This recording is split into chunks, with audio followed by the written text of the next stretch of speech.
Well, welcome everybody. Welcome to the show. This is Terry with NSPS TV Paranormal, and tonight, guys, it's finally here. The Psychic Parlor podcast. If you guys have never been to uh, getting a haircut, especially in certain communities, the brothers get together and we'll talk about a vast amount of things at the barbershop. And this is the same thing. The only difference is it's a parlor and there's women. It's no different. So, guys, please welcome to the show. I got a vast number of gifted individuals that's going to share their stories with us. And trust me, I'm going to ask these guys a million and one questions. And I just want you guys to be open to me, be available, and sorry about that. I thought I saw something in the mirror over there. And just be yourselves and just enjoy the moment. So with that being said, we're going to introduce everybody, and as they introduce themselves, they're going to tell us a little bit about their gifts. And we're just going to go on from there, starting with the center guy, Mr. Perry. Mr. Perry, please introduce yourself to the world and tell us a little bit about what you do and your gifts. Hello. My day job is I'm a teacher, social studies and English. I am a practicing witch. I've practiced Sax Wicca for over like 40 years. It's been like 40 some odd really long years, really, really old on this. I'm also a second degree Cabot witch, Sonia Laurie Cabot, the official witch of Salem. I practiced Golden Dawn ceremonial magic since 1991. So I'd probably be classified as an occultist, but as part of that, of course, I'm psychic. Of course, I'm a medium. I work with Texas Paranormal Recon. I'm the lead investigator for that. And I'm also teaching witchcraft classes over at Miracles of Joy in Louisville. Amazing store. And I work to help people, be it in the paranormal world when they have issues, they want to have communication, they want to get confirmation using actual real science. So I've got a bachelor's and master's in political science, another degree in literature, and I can do that. Or if they just want to make things go away because it's too harmful, nasty, and horrible, that is also a possibility. So I come at it a slightly different way because I teach classes in this stuff for like my covens. I teach classes in this and stores and things. So everyone in my mind is psychic because we're spirits primarily. We're just using our psychic sight, hearing, all the other senses that we have as a spirit whenever we're being psychic. It's just some of us are much more aware of it than others. And so we're all capable. And if you want to learn more, you can learn more. Just go to a class, pick up a book, start that journey. And I guess that's pretty much it for me. All right. Well, thank you. Thank you. We're going to zoom over to Miss Robin. Miss Robin, if you guys can hear her, please raise your hands because she's really on the other phone right next to her. Did you hear Mr. Scott? Yes, I did. Okay. So, Robin, please tell the world a little bit about you and what is going on. Well, as you know, Terry, me and Irene do a lot of cases together, and Irene's been teaching me. I'm a clairvoyant. I mainly do like Native American Indians. Mm-hmm. I mainly do along that line because of my property. As you know, as of tonight, I was trying to get on the podcast. They won't let me. So they kind of pick and choose what I can do. But other than that, that's kind of what I've been doing, yeah. Okay. Well, welcome to the show. Thank you, Terry. No problem. Miss Irene, how you doing? Wait, before me and you even get started, guys, the panel is of I see 1, 2, 3, 4. The panel is not just four guys. The panel is 9 individuals. Okay, 9 individuals. Now there are some here that we can communicate with that are not here. If you guys understand what I mean, Yep. you know what I'm saying. So Uh-huh. we'll be communicating with certain spirits. I don't like to call them ghosts. I like to call them, well, basic. I like to call them by their names. So we got other individuals that we are being able to communicate with. So, but when we get down that line, guys, is there any questions that you would like to ask anyone from the other side, whether you believe or not? This would be the opportunity for you guys to do so. And most of them are going to be some of my relatives that have been long gone. Mm-hmm. But Yes. through my friend who, and trust me, guys, how all this come to be, we'll never know. But it's very interesting and it's very amazing how we're able to do this. And they're willing to share their time to to be with us and just ask them general questions if you choose to. But with that being said, Irene, please continue. My name is Irene. I'm in Tokyo, Japan. I'm kind of like Terry's sidekick. We do certain investigations together. If it has to do with Native American, I bring Robin in. So it's us three. Um, I'm here. Penny's there. Grandpa's there. Uh, okay. Terry's sister's here. Terry's father's here. Okay, so we all are all here together. We're all here together, and we're gonna say hi to everybody. Oh, I forgot. And Penny's mother's there, and his aunt is there. Okay, got everybody. Okay, I got everybody. Okay, just hold on. Wait on. Wait. No, not now. Remember, I'm the one who's gonna do this. You guys are gonna wait. Okay, thank you. Okay, we got this. Good. We're good. Okay. Uh, we're going to shift over to the right. Please, my new friend, introduce yourself. My name is Carrie Connolly Smith. When people ask me if I believe in ghosts, I laugh because I never had a choice. My family restaurant was famously haunted and has been written up in Baltimore City haunting guides. And my grandfather was actively serving crabs 5 years after he died. Um, Full body apparition, moving stuff. I have gifts on both sides of my family, different paths. I have studied all religions pretty much, as many as I can.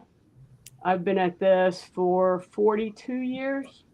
I was tapped by the Morgan when I was 13 in a dream, and she said, "You're not ready, but if you make the choice, you belong to me." And my job up until a year and a half ago was to help people pass over. I literally just kind of walk them up the light, hand them off to where they're supposed to go. People and animals both. I'm a natural amplifier for people that have gifts. I can also null. I don't communicate openly with spirits, but it happens. Um, I do house clearings, and in the last year and a half, I've been getting massive downloads on the shift in the veil and everything that's coming at us. And that was not my job up until then. I'm eclectic, um, and my dad pretty much set me right at 16, which was right after the satanic panic when everybody was like, "Oh no, you can't ask to be all light. You can't do anything. It's all." And he's like, "That's not the way this started, and that's not the way you're gonna go." And he taught me the balance of everything. So that, I mean, I help whoever needs help, um, and just going from there. I'm trying to write a book on all of the information that I'm being given, but it's really a lot, and it's really hard to put it together in a cohesive manner. Okay. Wow. That is a lot. Man, I I Yeah, don't know how you do it. I've been called Ghost Crack. Every house I live in has been haunted, um, uh, and they tend to follow me a little bit. So, but that's okay. We're good. Okay. You know, Esmeralda, when I first met you on the podcast that I had with your organization, you stood out. You Yeah. stood out. You stood out among all of your other teammates. I don't know why, but I was fixated on you. And I don't know why that was or why that still is to this day, but you just have that aura around you that is very, very interesting. Uh, I don't know exactly what it is. Maybe you can help me tell me what it is, but Um, tell me a little bit about you and what you got going on. as far back as I can remember being a child, I knew that I portrayed certain talents and skills, but nobody really knew what they were called. My grandmother was just as gifted. She taught me what she could, and then I had to go from there. I did not understand what psychics were. I did not know what none of this was. I just knew that I helped people that I was drawn to, people that I cared about. They then later I found somebody that called me a soul reader. It's an old world terminology for certain people who can use their mind to view things, to see things, to pick up on things, to track people with their minds. And later in life, I learned that it was called remote viewing. So I have some of those skills. I was able to find certain family members that I didn't know where they were. They were in a certain situation, and I was able to find them a few 2 days before they were being took away from our family and being took to another country. And when I got down there, it was a big mess. I'm going to keep the names private. And I was able to help people find certain family members. I was able to read and tell people certain future events about things that were to come. And I was able to do this my entire life. I met somebody that said I was a soul reader, and they said that their grandmother lived in Africa, that she came to the United States because they had hunted her and she had to run away. And he said he thought the last of us had passed away. And when he seen me just like you, he said there was something about me. And he said, "You are a soul reader and you do not even know who and what you are yet." And he said, "My grandmother was just like you." And that was the very first time I ever heard of it. But the modern day world calls people like us remote viewers and other names. And I'm just learning everything that I can do, and I'm understanding it. I don't have a lot of real information on it because I've always just been natural, let it flow, help people, whatever I'm drawn to, I choose to help. It got really big, really fast. And now I'm going slow because it caused a lot of chaos in my past. And people tried to use my skills to hurt people when I was trying to help people. So now I'm going taking baby steps into this world. So it's a new journey for me. Well, I hopefully that your journey will be quite successful. I wish wherever you guys, whatever journey that you guys are on, I wish you guys nothing but the best. But with that being said, guys, I got like maybe 18 questions that we're gonna break down into 18 different little mini questions, if that makes sense to you guys. So sit back and relax. So the first question of the day is, oh, well, the first topic of the day is gifted abilities and experiences. Uh, and we kind of can skip over this part for the most part because as you guys did your intro, you kind of did that. Uh, but one of the biggest things that I have a problem with is, and the biggest problem that I have with is people that are gifted and they don't have a mentor. You know, in this day and age, and quote me if I'm wrong, guys, but this generation of gifted individuals think that they can do it on their own. No. Mm-mm. They don't Nope. need. I totally, Robin, I totally agree with you. But a lot of these people think that they can do this on their own and figure things out. What do you guys think about that? And how would you guys handle a situation when you guys come across someone who's trying to do that, but you want to give them the advice that they need? Starting with Mr. Perry. Oh, as someone who teaches English, I have a ton of book references. I give out book references daily, and one of the biggest things I kind of look at a lot of these people, especially, oh, dear gods above and below, all the people that want to practice some form of magic based upon TikTok. It's like that is not the thing.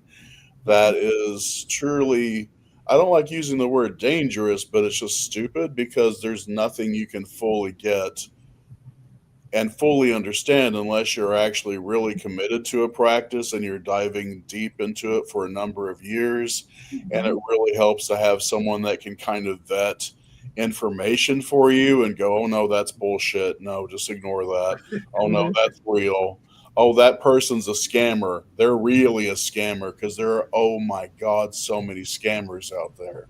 Mm-hmm. And that's my main thing. I try to work with people, and I tend to not charge for a lot of the stuff I do as a way of just saying, this is what it looks like when it's real. Because the second you have something go on, a death in a family or some big crisis, it's like the scammers are not psychic in any real sense, but holy God, they can sniff you out in the waters. And that's something everyone has to be careful about, especially those of us that are real, to Mm-hmm. be the first one that people come in contact with. So, book suggestions, first of all, talking about stories. And again, like for me, I know everyone here is using the word gifted. I don't like using that because it makes it seem like some are so much more special.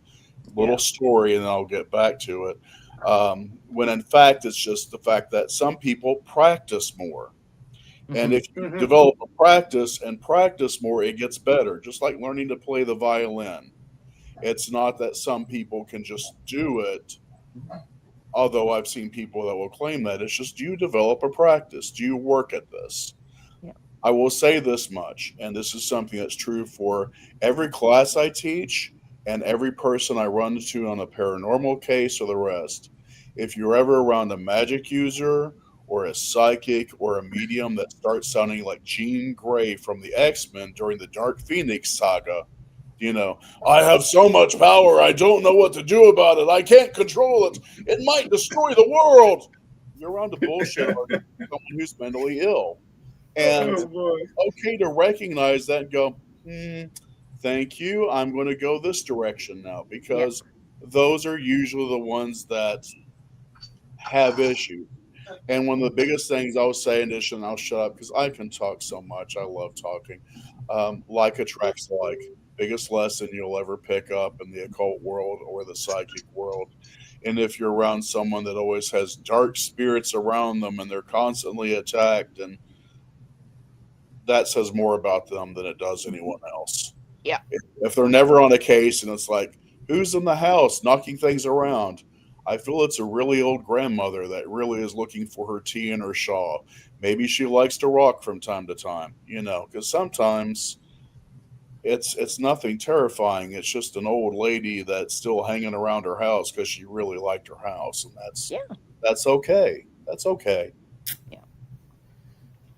All right, who's next? I'll go. Okay. I agree, but I also disagree with a part of what you said because after I had to learn everything on my own and I had to learn the hard way. I had no mentor and I helped a lot of people of my choosing. It also scared people because they didn't know what I could do. They didn't understand what it was. But when it came out and everything was right, it scared the crap out of them. And I had people wake up other people in the middle of the night to try to track me down to understand what I could do because it terrified them that bad. And I will explain that later whenever you want. And so I had to teach myself only these last few years. I realized that there were other people out there like me. And now I'm starting to look on websites, get information. But the majority of my life, I had no mentor and I had to learn the hard way. And I did really good. And I still can do good if I choose. So I do agree and I don't agree. I do believe that people who are gifted and do need help, they should get the help. And we need more resources out there. But there's a lot of people out there that know who and what they can do. And some of them keep themselves hidden because they don't want to be known. And there are others that do. And there is one person that I met was very skilled, but I'm going to keep their information quiet. They hide themselves in a mental hospital because they do not want the government and other facilities to find them. And I've ran across people that hide their skills out there, and they're very gifted people. Yeah, you know what? You're absolutely right because I've always talked about this. People that are have special abilities, sometimes they don't want to be found, for certain reasons, and that's hard. If you don't want to be found, you're not going to be. Well, But that's but that puts a toll. That hurts the generation that's going on now because they don't have access to that mentorship for the same reason that they're are hiding for Lord knows for what reasons, Um, and it's pretty hard, may I give you and an I'm example? I'm huh? sorry, I didn't mean to interrupt you. I didn't mean to interrupt you, but I'll give you a quick example. There are a lot of people out there that look for people that are gifted, like all of us here, and they try to use them for bad things. And I know this because I had an encounter once, and they will try to understand who and what you are, and they will try to get you to do things for them. And that's what terrifies me if certain people out there find gifted people and make them work or do things for them that they shouldn't. Yeah, And I know it's out there because I've lived in different countries and only what I've seen I can talk about. And that's what worries me. So I understand why a lot of people are hiding themselves. I was just going to pipe in and say, yeah, everyone's got a solitary practice at some part. You got to do some things on your own, but Yeah. there are a lot of resources out there if you know where to find them. Granted, again, I'm a witch, so I grew up in a different environment in which people were talking about this all the time. It was normal. In the same way that, like, learning how to play trombone if you're in a family that plays musical instruments isn't like a weird thing. It was just, yeah, of course you're doing that. Let's get you some better trainers and stuff like that. And certainly, God knows I'm old enough. I lived during the Satanic Panic, so that was a good time to be a gay witch. My goodness. And in Oklahoma, how terrifying. So, yeah, that's just, I get people are kind of quiet about things. But there are people out there, if will reach out and look around, and God forbid, this is the day of Amazon. You can go on and type like Yeah. for like psychic development books and find a whole lot of things that's just wonderful. And there's a lot of places out there that can train you in the rest. Granted, if you're somewhere around like the Metroplex area, there's probably a lot more than if you're out in like rural Oklahoma, in which is, people tend to hide more. But there are things out there. And yeah, everyone's got to look out for people that will try to manipulate them or the rest. It's just, there's so many scammers out there. It's just horrible. Yep. Yeah. I totally agree. I mages Terry, I guess, because I came out the same time around the Satanic Panic, and there was no internet, there was no any of that. If you went to a bookstore, if you were lucky, there was Sylvia Brown, maybe a Buckland, maybe an Adler, but nothing what was there was all, oh, it's do no harm, don't do this, don't, it was all very new agey crystal, which is fine if that's your path. My dad didn't come into the picture till I was 13. He had been practicing most of his life, and he set me on a wider path. But there was no resources, and when I came out, when we moved out into the rural area from the city, um, it was, I wore my pentacle one day and had a lady pray at me and throw a rock at me. We had a coffee shop that was pagan friendly, and the local church prayed around them 24 hours until they had them shut down. And that was 93, 94. Um, I think there's more resources than there's ever been. There's more gifted people out in the world that are free about it, because before it would get you fired or you take your kids. We had an issue with me being pagan with custody with my grandson, and I had to go back in the room closet for a long time. I do think that if you are a serious searcher, that the powers above will send you somebody to guide you. I do believe that your people will come to you, but you also have to be proactive. And the worst time in the world was I was still working. I was working in retail, and Charmed was on, and people knew, especially the young girls knew I was witch, and it was like, "Can you teach me and this?" I was like, "It's not like the TV show, kid." And now when people come to me and I go, "Here's the deal. I know what you've seen on TV. I know what you've seen on paranormal shows. Generally, it's not like that, and it just depends on if you're serious about it. I will direct you to basic classes in the area, but don't do it on your own because you don't know how to protect yourself. You're going to get attachments, and you're poking things with a fork that you don't know what it is, and it will eat you." And I stress to them, you got to protect yourself. You have to know what you're doing. Don't go off sideways, because you will bring things into the world you don't want. You will get attachments you don't want. You will get sick, and they will kill you if you bring the wrong thing in. Because now everybody wants a Ouija board, EMS detector, and they're going around and they're kicking doors open right and left that they can't get shut again. And that's all it is. They think they can do it because they saw it on TV, and off they go. And I'm like, no. I studied this for four decades plus to do what I do. If you're willing to put that time in and take the baby steps, go for it. Here's who you need to speak with, or the books you need to read. I ask them about what their interests are, what their culture is, and head them towards either somebody I know or books that I'm okay with and that I have read. And I think I've read probably all of them. But it's just, that is the biggest thing I'm seeing right now is they watch these TV shows, they grab a Ouija board or a table and investigate their own house whether they have activity or not. Well, guess what? You may not have had activity before, but you might now. And they don't close down right, and then they have issues because they kicked the doorway open. That's one thing I'll add to on that one. With Texas Paranormal Recon, we've had a lot of cases, Terry, as you kind of know, because I'm an occultist. Like, I'll get references from other teams and things in which someone's practicing left hand path, something demonic, and the rest. And oh my God, they got something, but they don't know how to get rid of it or how to bind it, and it just starts knocking around their place 24/7. Yep. They get scared and they need me to come in and do something about it. But again, I'm old school, and we were trained how to banish something about 10 years before we ever learned how to summon something. So, Yeah. you learn how to take care of it first and get rid of something long before you even have the opportunity or the consideration to call. Yeah. And again, that's the benefit of like having a mentor or at least a book that's working a steady system that takes you in incremental steps.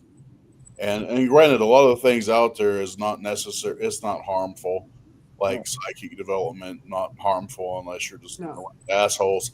Um, Now I'm talking about kids that watch whatever paranormal thing or video on TikTok. they'll go out there and try to pick boards. something off and get a Yeah, new friend, yeah, and yeah. that's just I'm not the like, way it is. no, and it's just, and I will tell them. I was like, what you need to understand is it's way easier to haunt a house than it is to unhaunt a house.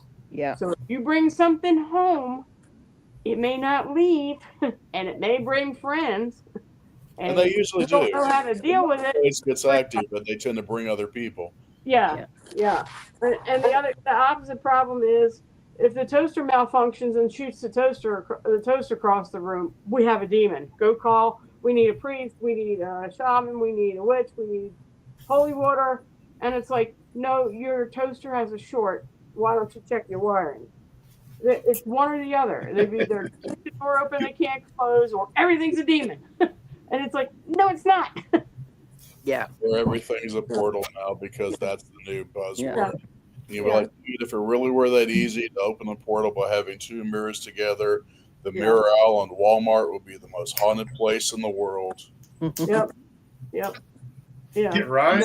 And so it's You have mice. You don't have demons. You have mice. Call an exterminator, not an exorcist. Right. Guys, it seems like Robin is the only one that has a mentor on the panel. I got Uh, two. she has two mentors, and I want to touch bases with her and see how that's going. Robin, how does you being having two mentors compared to not having any at all? What would be It the helps difference out between a the two? great deal. It helps big time because if you don't know, for instance, about the Native Americans, you're in trouble. Yeah. As Terry knows from experience a while back. Yeah. So yeah, it helps a great deal to have two of them. Irene's one of my best teachers, and then I have friend Liz, who she is also a Cherokee. And she's teaching me a lot how to open and close and, close portals and all that for them. And how to talk to them and tell them, what is going on in their language. So it does help you out a lot, because if you don't know, you can always call them and say, hey, I need this issue out. Okay. Now, mentorship. How long does mentorship normally last? your entire life. I still have mentors, even though I'm a mentor to many others. Yeah. But I Right. know Cabot would be pissed off. I'm like, man, I just got this all down. And I'm like, no, you're still No. learning stuff. Everyone's still learning So, stuff. Or when I was a little kid, and it was the ladies over at the Ada Public Library that found me looking around the ghost books and went, I see you. I know what you're into. And they were the ones that kind of started teaching me Sax Wicca like many decades ago. And, it's just one of these things. You've got to have a community. And even if you were a mentor, you still need other mentors to help you, like teach other people. Like, it's like when you're teaching professionally, you need to learn from others. Maybe they've got a better way of addressing something. Maybe they have a better way of explaining things, but no one is an expert on all things. And if they claim to, they're probably lying to you. Yeah. And everyone learns from everyone else, which is why it's got to be a community that we help each other with. I So, found intrinsic part of I know being a witch is you're a constant seeker. You're always looking for that information. You hunger for it. That's why so I study all the religions. It's there's more to the planet than just what's in front of you. so your development never stops. Right. If you're constantly evolving and learning and teaching, it never stops. That's the reason why, as a witch and a ceremonial magician, I say you got to have a practice. It's like going to the gym. You don't just do it once and you're done. This is something you work on for the rest of your life and other lives following. Like a lot Mhm. of people that are witches have memories of being witches in the past. They remember part of the rituals, part of the spell work, and they just kind of keep returning, like the sea and the tide of the sea. They go out into the world of spirit, they come back into the world of flesh, and you just keep learning. It's part of the growth. Okay. All right, Irene, what do you think? Uh, I didn't tell you the beginning about me because I was debating of whether I should or shouldn't. Robin knows what happened to me. I was kind of like Yeah. forced into doing what I have to do because either that or I would die. So I decided to live. And I still have a friend who I talk to often who's in Scotland. He's a warlock, like a witch. And he helped me through my situation where I was living for 20 years. I was possessed twice. Um, First time wasn't bad. Second time was really bad. Robin knows. I was in tears, and all of a sudden I started hearing things that weren't normal. Okay, I heard voices telling me that I should unalive myself to be with them because I lived in a very it's an unalive condo. 18 people have jumped to their death. Ah, so guess what? I'm here now doing what I do. I Mm, They wouldn't have when we was on yeah, FaceTime, Terry. They would not let us communicate. yeah. interesting. So I had to learn how to adapt and cope with it. And I have several friends like Robin. I have another friend who's in Florida. I have another friend who's in Canada. We're all part of this community. If I can't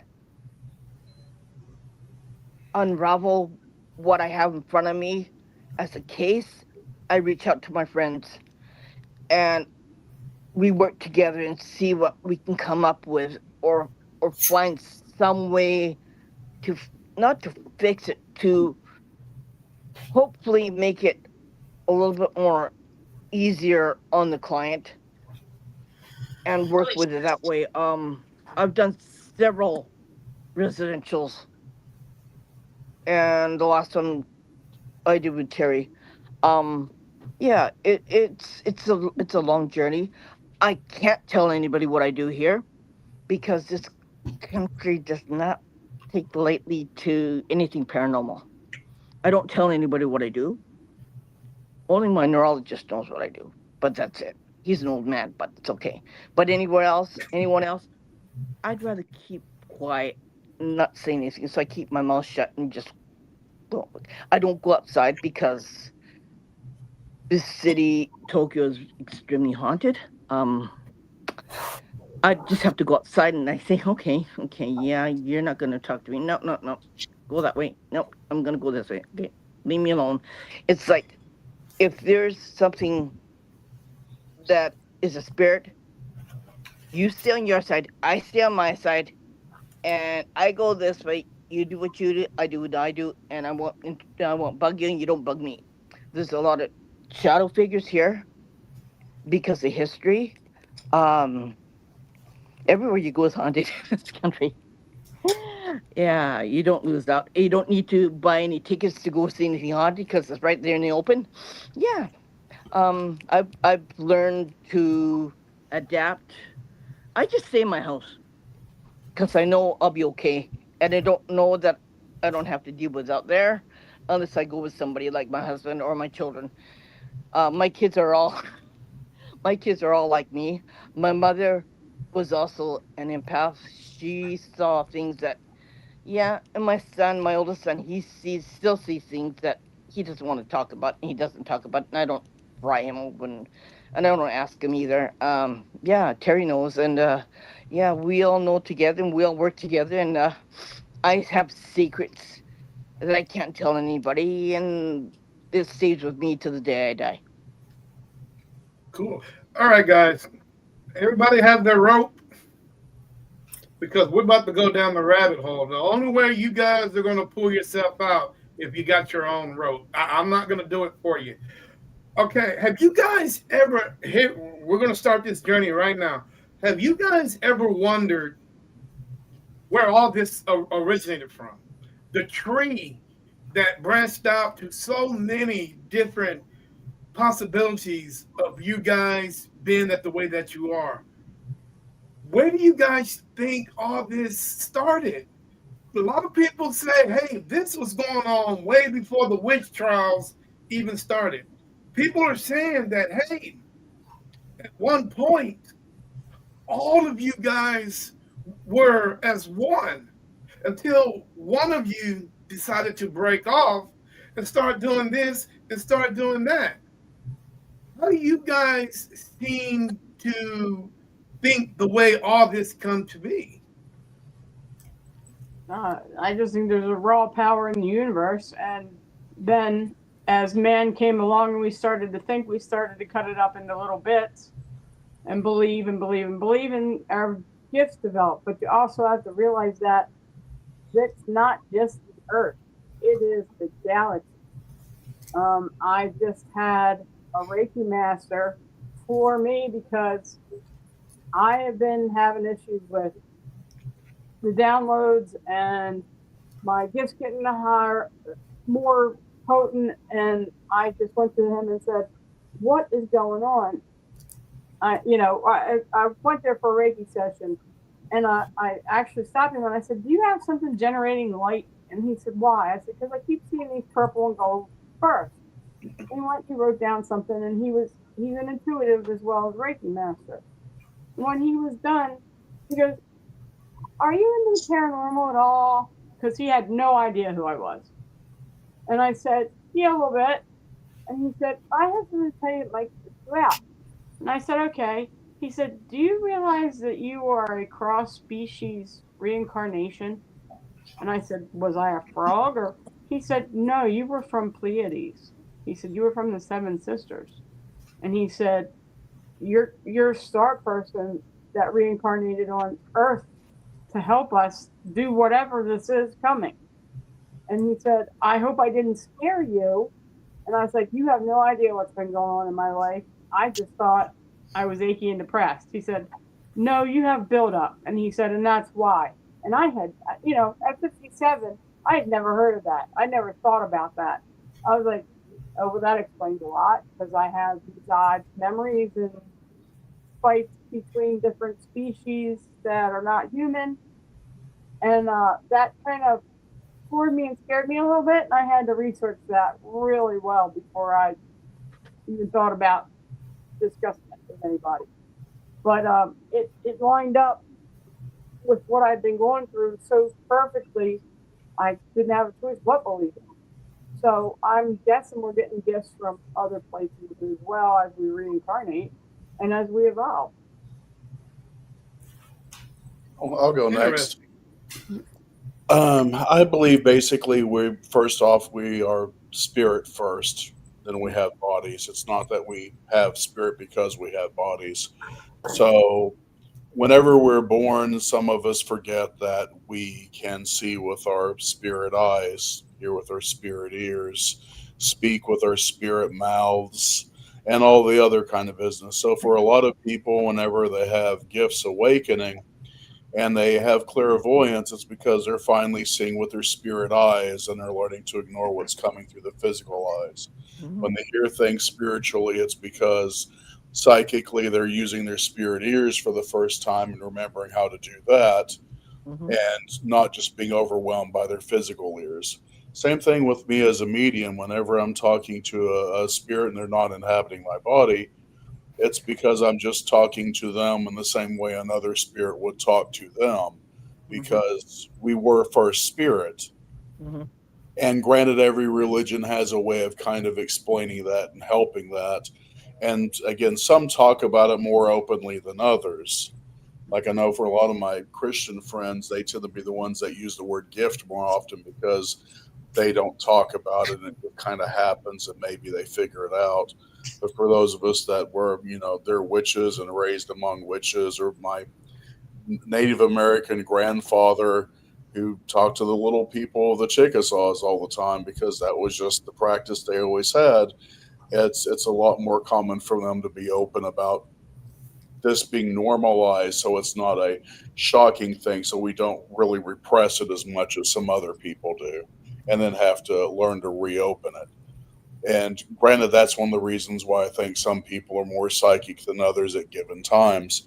I usually share this story because it's hilarious for me, but like whenever I am whenever I'm super stressed from work, either I'm about as psychic as a doorknob and I can't tell you anything, or I am so friggin' open from being overstressed that I see spirits physically and I will talk to them just like they're another person coming into my room asking for like whatever.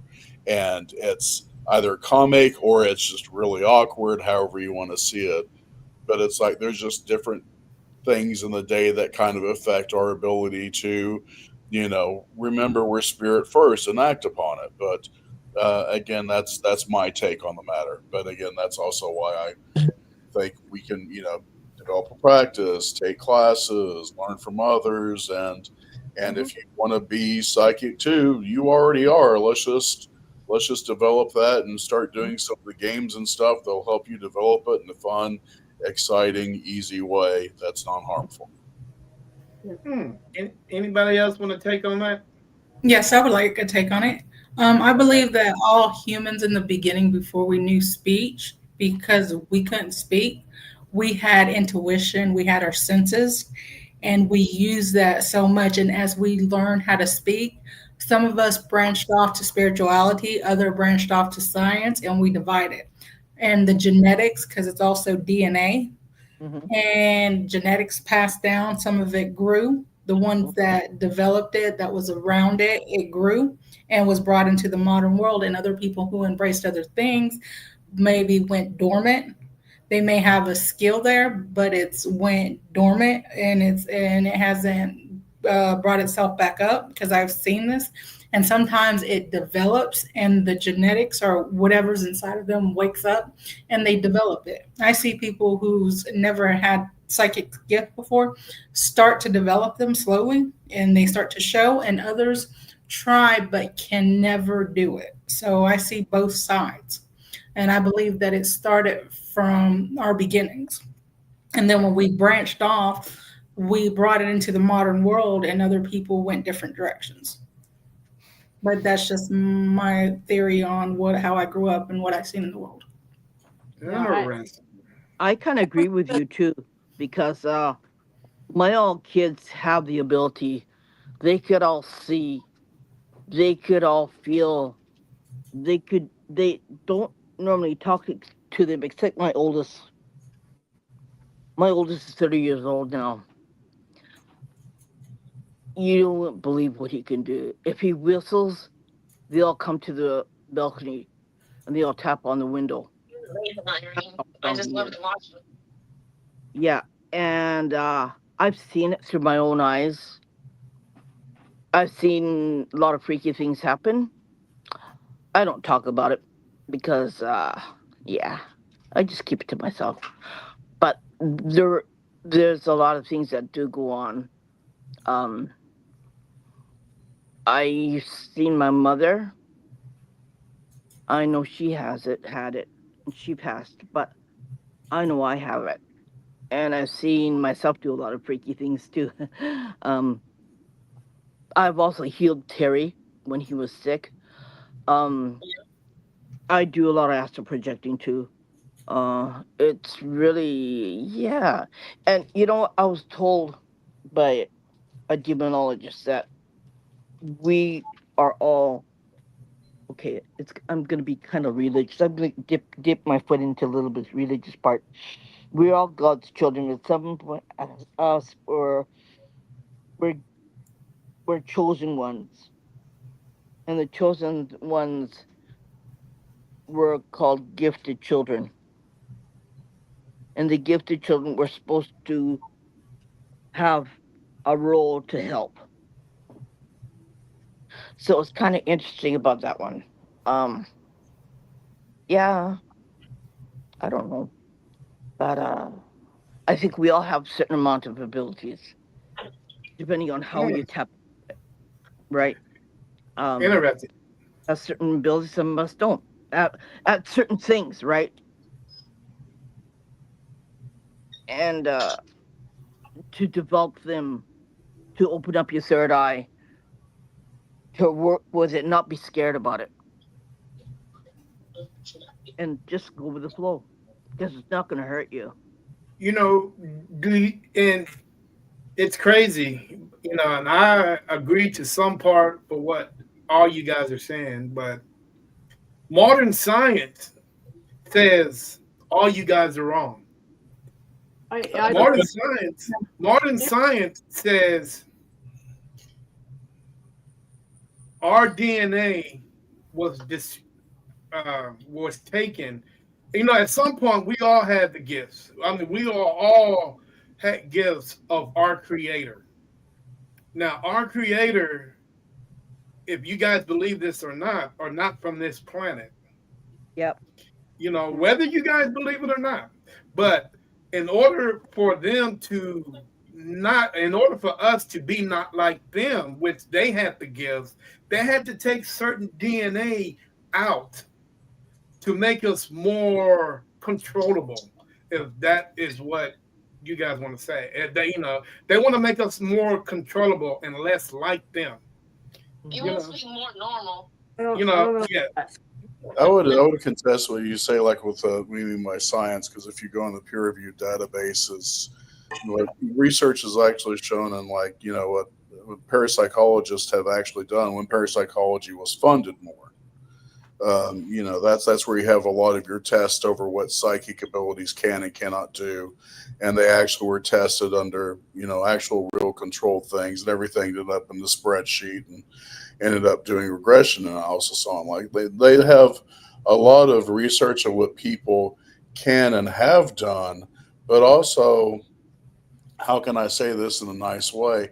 As more frauds kind of come up and the rest, it gets harder to actually get funding for professors to actually do that research at the university level.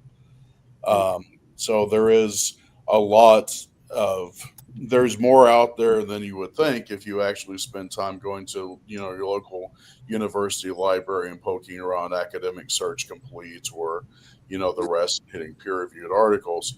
You'll find stuff that's out there and stuff that's written by MIT professors, of which they're testing. Now they're not going into non-human, they're not going into alien, they're not going to that, but they're controlling over like humans and what humans can do using like your Zener cards, dice control methods, remote viewing, and other things that are easily testable and confirmable. There's research out there. Granted, again, funding has not been great in a real long time, and because it's like the same thing with parapsychology and investigations into ghost hunting and things. There are still professors that do that, but they don't advertise it because of all of the Zach Bagans and fakery out there that makes it look like such a giant joke. It would kind of kill their professionalism if they were to be more open about what they're doing. Yeah, you don't want to know what we call him at our house. You don't want to, You make just it. don't want to know, and I don't want to be sued for slander. Have you guys ever seen the video of Billy Carson? Who he? If you- Billy Carson is a unique individual. I'm not going to tell you much about him, but I urge you guys to check him out on YouTube, and he would definitely take you guys down an even deeper rabbit hole on how the how man evolved and how gifted individuals evolved to what people that are have the psychic ability or gifted that you might say. I think it's quite interesting that what he has to say. So I think you guys should check him out. He's a cool guy. I think it And has he to do with reincarnation too. I think the more times you go around, the more you pick up because you see more. Whereas a bright, new, shiny soul is their eyes are not open yet. It's like being a newborn baby. Um, my spirit guide pretty much because we had just come from a discussion, a talk, my friend and I, and the guy kept talking about karma and karma, and my spirit guide, who sounds a lot like George Carlin and cusses at me a lot, says, "Look, sunshine, there's no such thing. You are a light person in a meat suit, and this is a amusement park. Before you Mhm. come, you pick your rides, you ride your rides, you go home. If you want to come back, you ride all the rides, then you go back to the great I am and you're done. He Hmm. said, but you have a lot of control of that. But every time you go around, you pick up a layer. Yeah. And Yeah. there's no. He said there's no big checks and balances. He says the rule is the golden rule: don't be an a hole. He's like, but really, there's no this karma where last life I killed a cat, so this life, cats are gonna hate me. He's like, oh, that's crap. Yeah. He didn't put it quite that kindly because if he's not George Carlin was channeling him because he's very very liberal with his expletives, Hmm. and that's how I Interesting. know because I was like, and you're my spirit guides. He's like, what do you want for nothing? What do you want for nothing? And he's been with me for a good 15, 20 years. The one of the biggest questions that I have for you guys, and maybe one of y'all can answer this question, or maybe it's just the way certain people are. Why is that people with abilities they cannot coexist with one another? It seems, and I don't understand why that is. And if you are in an investigation and you have somebody there, but in your mind you're saying, well, this is not getting done, we need to bring somebody else in that's a little bit more weathered, somebody that knows a little bit more and sees a little bit more. The person that's with you gets upset. I always thought is the more help the better. At Yeah. some point it's not about me or you on whether I get along with you or not. It's about I, the people that we're trying to help. Yeah, the I, client, right? Yeah. I had, remember, Terry, we had that, right? Yeah. And I couldn't care less if you don't like me. That's not my problem, that's your problem. I'm there to help the client. I will be there full-heartedly. I'll do my best. And if you have problems with me, that's on you, not me. And I don't understand that because we would, as a community of gifted individuals, we will never be one until we get that bond together. I Yeah. We would, have I to would, bond. I You would have to like be. to. Oh, Go ahead, continue. Mrs. Go Terry. ahead. Go ahead first. I was going to say, in my personal experience, whenever I'm working with other psychics who really are psychic, we can link up, and it makes our ability stronger.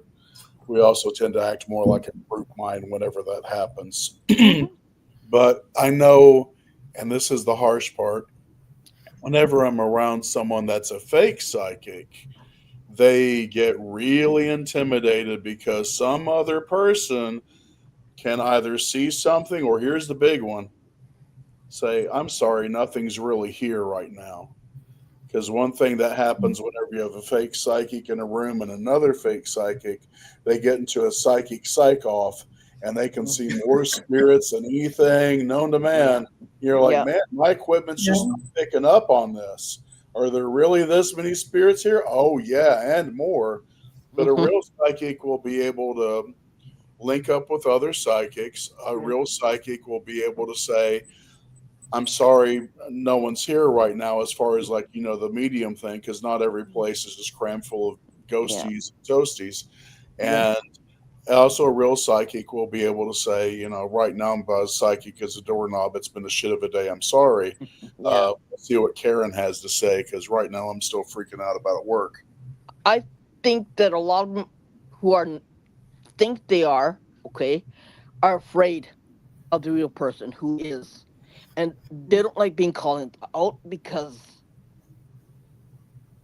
you're gonna say, "No, sorry, that's not what's there." yep. You tell me what you see, and I'll tell you what I see. That's the And way I go. That's the way I do it. And if okay, I get it, and I'm not gonna say anything to them about it. Okay, okay. and my psychic besties, like, we are brutally honest with each Yep. other. Not brutal, but we're honest with each other Yep. because we know we can read each other's minds. Yep. We know Yep. we can feel each other's thoughts. Yep. There's no way to hide anything from that. Yep. Same thing with magic. Magic doesn't lie. You can Mhm. feel what they've been working with. Mhm. It doesn't lie, so we Mhm. just don't lie. But the ones that want to be Mhm. super psychics, they want to Mhm. be Gray from the X-Men. Mhm. Shit, they will freak out and do all Yep. sorts of stuff, and then it's high drama, and Yeah. we have an episode of Ghost Adventures going Yeah. down. Exactly. Exactly. Exactly. And the thing that I can't stand is like, okay, what am I thinking about? I don't know what the hell you're thinking about. Like, how the hell should I know, right? But I can tell you what's wrong with you. I can tell you got a bad stomach ache. I can tell you got headaches all the time. I can tell you something about else about you, but I can't tell you what's in your darn head. And don't even think I'm like Madame Medusa because it ain't don't work like that, right? And I had a experience one time where there was this gentleman. He scared an entire area, a block of people, and they knew that I could do things my entire life. So the older people called me in and told me that if I didn't show up, that I wouldn't be able to live comfortably in the neighborhood because they wanted a true psychic to go after this man because he was getting information and they didn't understand what he was doing. So what they did, they took both of us and put us in one room. They brought witnesses that none of us knew and they had us read each and every one that was in front of us, and he had to go get dressed in robes and had to look a certain way. And by the time he was done, I was done with everybody that was there. They brought their witnesses and I was done with them. By the time I was done, he's like, "It's my turn." They're like, "There is no need," because I had convinced everybody in the room. And I had convinced somebody that had always did not like me my entire life. And Mhm. by the time I was done with this woman, Mhm. she was a believer. Mhm. And then we found out that he was using holes and going outside people's windows and hiding in bathrooms and listening to what people said, and then turn around and said, "I see this. Had a vision of this." And we were finally able to catch him. And the fear that he had over so many people, it Yeah. broke. And they went after him and turned on him. And so we got into a big old fight, and everybody was terrified of him. That's a crime in itself, you know that. And that's what he did. Yeah, and see, we didn't understand. So it was like a psychic kind of war. They made Mhm. me go against him, and in minutes I was done with everybody. And he just come in all dressed up and said, "Well, I'm ready." We're like, "Well, we don't need you because what you're doing is fake." And he got mad and he stepped up to me, and everybody ran away from him. And I grabbed a metal pole and chased him. He's like, "That's not how Oh you damn. read. That's not how you do things." And I'm like, "I'm not Wiccan. I had to learn on my own. So don't come tell me what I can and cannot do." And I took that pipe and chased him. And they Exactly. literally had to call the law out there because he got mad because we took away his power and disproved what he was, who he You was. took Mm. His away his name, mojo, right? yeah, his name So was how Ron. do we how do we ensure the world that we use our gifts for the greater good? What by doing steps do we by make? doing What good. steps By do we doing need good. to make sure that this don't happen? Um, Uh, be an help example. people. Go ahead. Sorry. Yeah, but be an example. Go out, do good, be good, talk about what you do, um, and just be be the example that you want people to see of what you can do and what you're about. And don't be false and don't claim things or powers that you don't have. Yeah. You know, I can't tell you how many people have said, "I want to go investigate this because I can hear spirits and all that." They hit the doorbell dings, and they crap themselves and run out the door. And I'm like, "I thought you saw a ghost your whole life." Yeah. And they're 3/4 of a mile down the driveway, and I'm like, it's the dude for the sound equipment at the door, and they've out the door they've gone. And I'm like, I thought you were here to investigate the paranormal. What did you think was going to happen? Bunny rabbits were not going to jump out and wave. You're dealing with something, unseen forces. If you don't have the stones for it, don't poke it with a fork. These spirits are just people with no meat. You got to treat them with respect too. Yeah. They you think they're know, gonna have a tea party with him. yeah, yeah. They walk in and the door popped open and she beat herself and ran out the door. And I'm like, I thought you'd been on 100 investigations or whatever.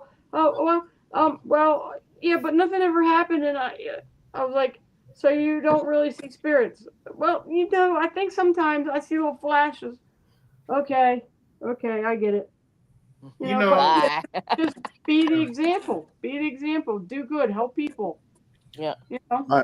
My thing is, as you know, Terry, I don't claim to do anything that I won't be able to show. You've mhm. seen that personally. Um, whenever like when I will be doing like some magic classes over at Miracles of Joy. One of the things I'll be doing is I'll be cycling the magic power through the people in the room so they can feel it. And I've done that before, in which they can feel it. It's tangible. We can see it. There's something going on. I do readings for a lot of people for free because I want them to see what a real reading looks like. They can see Hmm. it's confirmable evidence that I don't know that I can give them, not just weird general platitudes. And then I let those people speak for me because my big thing is I want to be able to say this is what a real psychic witch medium looks like and can do and can't do. This is what a fraud does, because that's our biggest fight when it comes down to anything, especially in the paranormal world, because there's so many frauds that get in front of a camera so easily Hmm. that we've got to like be above and beyond to prove our legitimacy and be okay doing that. And again, like you said, whenever you're not getting anything, it's okay to say you're not getting anything. Yeah. Yeah. There are times in which there's stuff going down and you're just not going to be psychic right now because you got other shit to worry about, and that's okay. Yeah.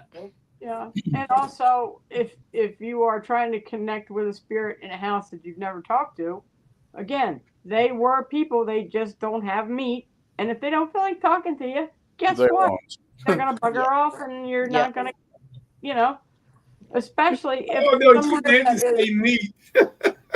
yeah. It's they're people without meat. They're still the same Yeah. people they were. You Yeah. know, if they were a jerk before, they're gonna be a jerk. If they were nice. It doesn't change it because the meat left. Well, I no, Wow, live that's that's I that's live 15 minutes from Gettysburg.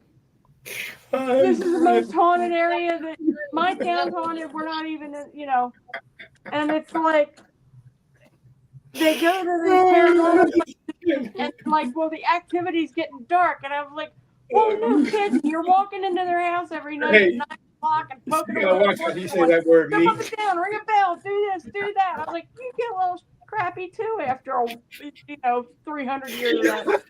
well, You And know, somebody always asking you, "Who are you? What is your yeah. name?" What are you doing? Like, Are you here? Ring a bell. Light this No, up. and that I is mean, a truism when I'd it be comes. able to, you know, I've helped host some haunted homes over like yeah, when Jefferson does paranormal okay. conference. All right. And Time it's a out. fun thing talking to people and like if you want the spirits to Change interact, the way she said compliment their house, yeah, ask them about their house. They like their house. Their house is a very it. beautiful house, and they'll like the old ladies I'm who done. are without a physical body will talk to you because you're engaging with them like a guest would. Because yeah, yeah. shocker, you're a guest. Yeah. yeah. There's been a lot of times when people say, I have activity. And I say, well, did you just say, I live here now? Could you stop? You're freaking our kids out. Yeah. We're not going to be here forever. You Yeah. probably will be here longer than us. Could you just stop? And we would like to coexist. A lot of Oh boy. times that'll stop it. No. You know. And I get You know, spirit tell me to guys. go f myself. I get that too. Yeah. Hey, why not just ask? We're gonna bring in the second panel and just if you guys got any questions to ask them, let's just ask. You know, is there any questions that needs to be asked or that you want to add? Remind you guys, They're going to ask only specific questions. Then we can't get into is it raining because they're not going to tell you all that. You know, most of the questions are going to be yes, no, whatever. You know, so is there any question that you guys would like to ask anyone that that's in the afterlife right now? Here's your time.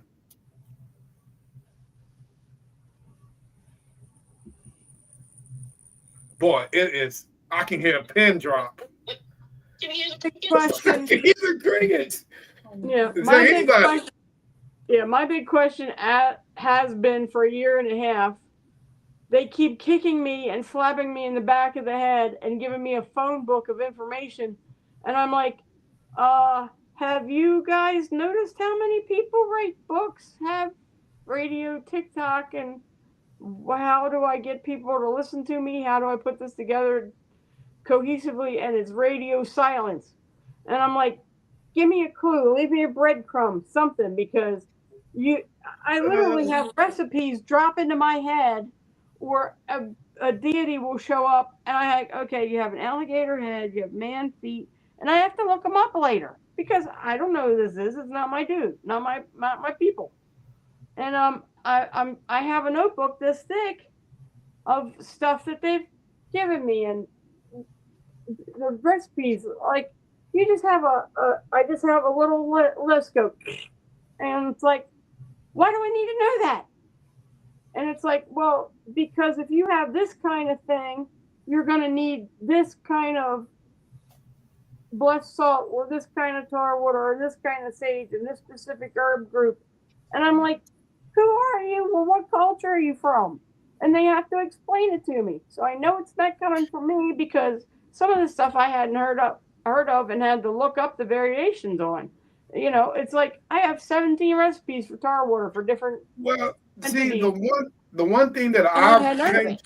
the one thing that I've come to realize is, and I just picked up on this, that certain people like yourself, you're just a beacon of light. And it doesn't Yeah, matter who these people are, they just want to get that information out to you. They just want to yeah, get that information out. They feel it, so they You yell it know, out. yeah, how would you feel if have you ever seen like a bug zapper in the middle of the dark? yeah, Yeah. You're like that bug zapper. You see it, they see it, and what is the first thing a bug is going to come to? That they're yeah, going to see that light and they're going to come to it. And yeah. whether they want to tell you something or not, it's just information that they want to be able to get off of their chest. Like Oh for no, an they're example, they're if very my direct mother, about they're very direct about pardon my French, but shit is happening. It's coming down. This is what you need to know, and you need to start telling other people, because there's going to be stuff happening. And I'm like, hey, oh goody, and I didn't need to and know and that. I had to look at sometimes it. You know, and yeah, sometimes that's just the way it is. You are that yeah. beacon of light. That type of information needs to get out. I've had You at know what I'm least saying? deities from It's six just like different all you guys. pantheons. All you guys are Yeah, beacons of light. yeah. Well, I've had deities There's from at least six different pantheons. George, the great I am, say the veil is thinning, stuff is shifting, and you guys need to be ready, because the belief is more, you're kicking doors open on the daily, and there are certain atmospheric changes that are happening, that the veil is going to be not almost non-existent, and you're going to have to know how to do it. and but and here's the question. it's almost like a doomsday, like a Ghostbusters paranormal. They broke the grid But scenario that's having going that on. but that veil has always come and gone since the Yeah, but beginning of time. all I can tell you is they're saying that there's going to be a massive shift, and Yeah. there's going to One be thing that things are going to change, and there are going to be a whole lot of people with issues, and a whole lot of people that believe more, and you're going to start seeing, like, really out and about stuff. Like, yeah, there's no question it's not going to blur video. You're going to have a guy standing in the middle of town that you can see through. But And okay, other and I elementals don't pick it mean up. Yeah, I mean it's I don't mean to cut I don't mean to yeah, cut you off, but yeah, isn't that not evolution? Don't things like that shifts mean things are going to evolve, right? Things are yeah, happening. yeah. So But is it I don't. possible that it's just evolving? You know, Maybe I don't know. I can only tell you what they're telling me because they're saying that elementals are going to be more prevalent. Demons, quote unquote, dark entities are going to be more prevalent.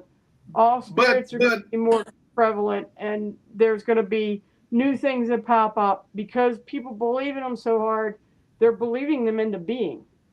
And but ain't that not just evolve? I mean, we're just I don't evolving know. as a species. I don't know. I can only tell you What do what the you guys message I've think, gotten is. Yeah, is that Mr. Perry? it's coming. Get ready. This is Strap what on. I'll say It's is gonna get bumpy. Yeah. this is what I'll say as a social scientist, and this isn't me talking as a psychic or anything, but a lot of people are deconstructing from like Christianity, they're Yeah. deconstructing from traditional religions because like the ethics of the religions not matching up with the people spouting off the stuff. You know, the people that are obviously scamming for money, the people that are talking about Christ's love but using the messages to hurt people. Yeah. It's making a lot of people look at things that are more because I work with young people. They're more spiritual than they are religious is the phrase Yeah. they like to use. And I think that's one of the reasons why you see so many people looking for psychic development classes, medium this, medium that is they're willing to go on the journey. They know that spirit, and I want to use that term in the general spiritual, spiritualist kind of sense, is real, but that they've probably been lied to it by people that were not connected to it anyway, or it's really obvious the people they grew up with and the faith that they had a whole lot of people that talk the talk but did not walk the walk, and they're trying to find people and paths in which people are doing more of the walking of the walk. But And that's is true. that not Well, old it's age? Is that not old age science no, compared to new age science?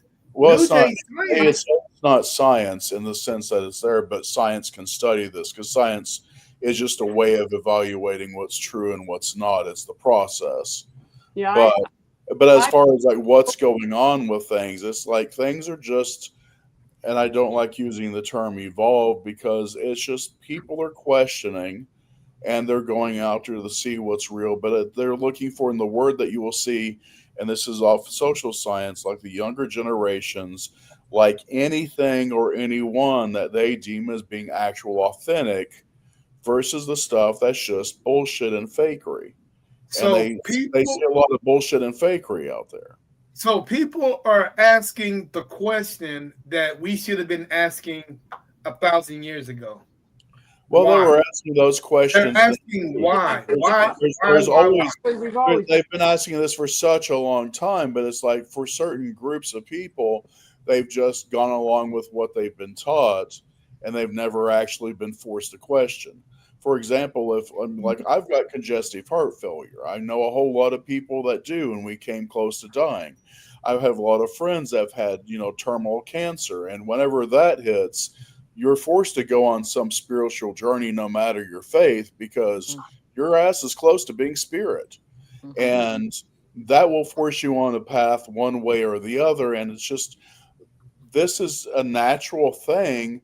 It's just we're so people are searching for something spiritual. They're hungry for it, Mhm. but they've been let down by the people that are inauthentic, that are they're fakery, that are oh God, I'll piss people off, but like the Joel Osteens of the world that So look really good, sell a good image, but are just so anti the very message they're trying to sell that it's just obvious they're not real.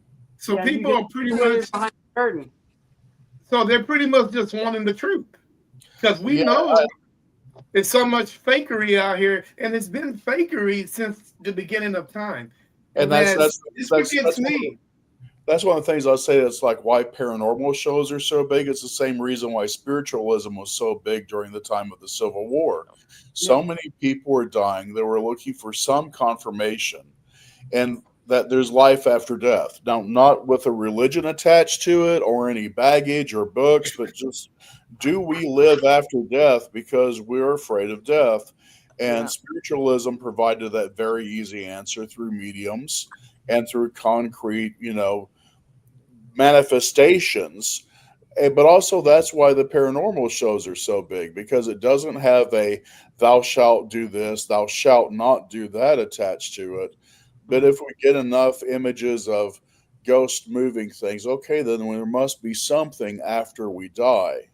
If Hmm. there's enough confirmation from a psychic on shit that there was no way in hell that guy or that lady could have known beforehand, there must be something beyond this. And that opens the door to a journey that a lot of pastors can't do because I'll be honest, this is the truism if you're around people that actually have their doctorate in divinity and they're, going to theological schools. At some part, it's really common for people that are getting their doctorate in divinity to deconstruct because after studying their own faith a lot, they realize how much of it's not real and was just constructed by man. And then either they go on the journey and they go to a new path that Hmm. is there for them, or you'll see a whole lot of them there on atheist YouTube channels now because they really were believers when they were young. They actually Hmm. started taking the classes in college and Hmm. it didn't lead to where they were thinking. And I'm Yeah. thinking about heliocentric for one real good Yeah. guy who's an atheist that goes to church services all the time. He desperately wants to believe, but he Hmm. deconstructed in the middle of his theological classes because that's very common. Hmm. Okay. There's so many I people got that are not walking the walk. George said the reason that it's coming. There are several reasons. We're close to contact. There's a shift in Earth's atmosphere in big ways, the poles, the inside. And he said, belief is like clay. When people have belief, they mold it into different things. It doesn't have to be a real thing before they believed it, but it will Hmm. be a real thing after they believe it. I believe in you. The veil is also thin, because I've Yeah. seen more stuff coming out now than it ever did. I haven't had an I haven't had a break. Um, it's like one thing right after another, and you know what? There are more hauntings. Yeah. There are more things coming out, and I hate to say this, but there's more UFOs coming out now than they Yeah. ever did before. Yeah. Um, I was not a UFO person. Never, yeah, ever was I a no, UFO person. yeah, So the Pleiades thing threw me right out the window. yeah, but you, I live in the town where a couple of years ago the wind blew down like 140 power poles. It was a straight line wind. yeah, I live right behind an airport. The town was dark for 4 days. My husband, my son, and I were standing outside, and we saw the triangle craft come out of the trees, yeah, make a circle, and go back in.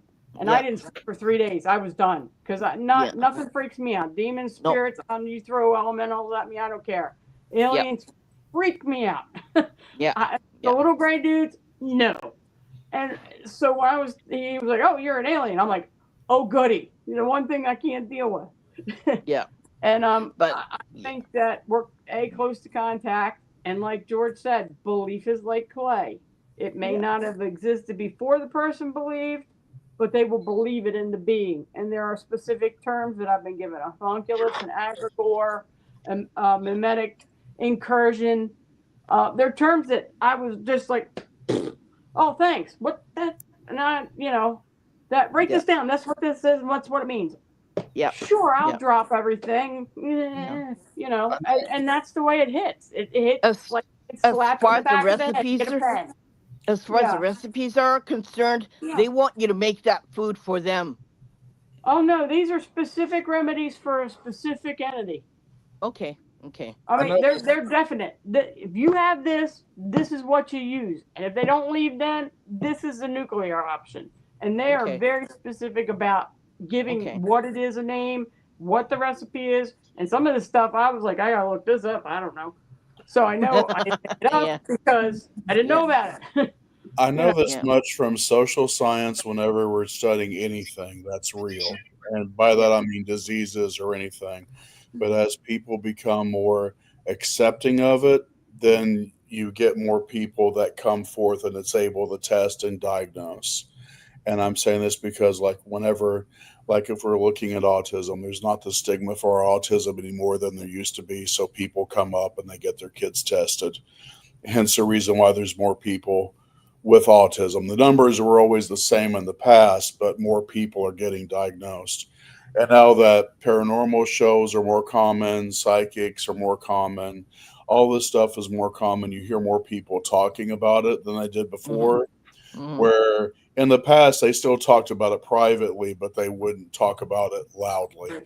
Hence the Mm-hmm. reason why if you're at a paranormal conference and it's UFOs now, the Mm-hmm. speaker will talk about stuff and everyone's just silent. They go, "Oh, okay, how many of you have had experiences?" And if one or two raise their hands, then slowly more people Yeah. start also doing the same once it's seen that it's okay to talk about it now. And I Yeah. think that's one thing we're seeing as well It's with funny, our because yeah, it's funny, because I'm the only one from this country who will come up and say, "Hey, yeah, I could do this. Hey, yeah, seen it." But if you ask anybody else, they're not going to come out and do it here, because you could get canned from your job. Yeah. You could get banned. You get banned. Um, there was a Japanese airline, a Japan airline, who saw a UFO, because when you go to North America, you go over the polar, right? Because it's faster than going this way. You go over the polar, and a pilot saw a UFO, and he said to the controller, and he went public about it, and he was dis he was at his disc. They stopped him from flying, and they made him go to disc work job, and eventually he had to quit, and he had to retire because of what he saw. And this country is not does not take lightly about certain things they don't want you to talk about. So that's why I don't talk about it. But Well, I mean, the look at the amount of people now that can meditate and call them. Yeah, That's a relatively new thing, also. yeah. So they don't take lightly to that. They take So, offense to it.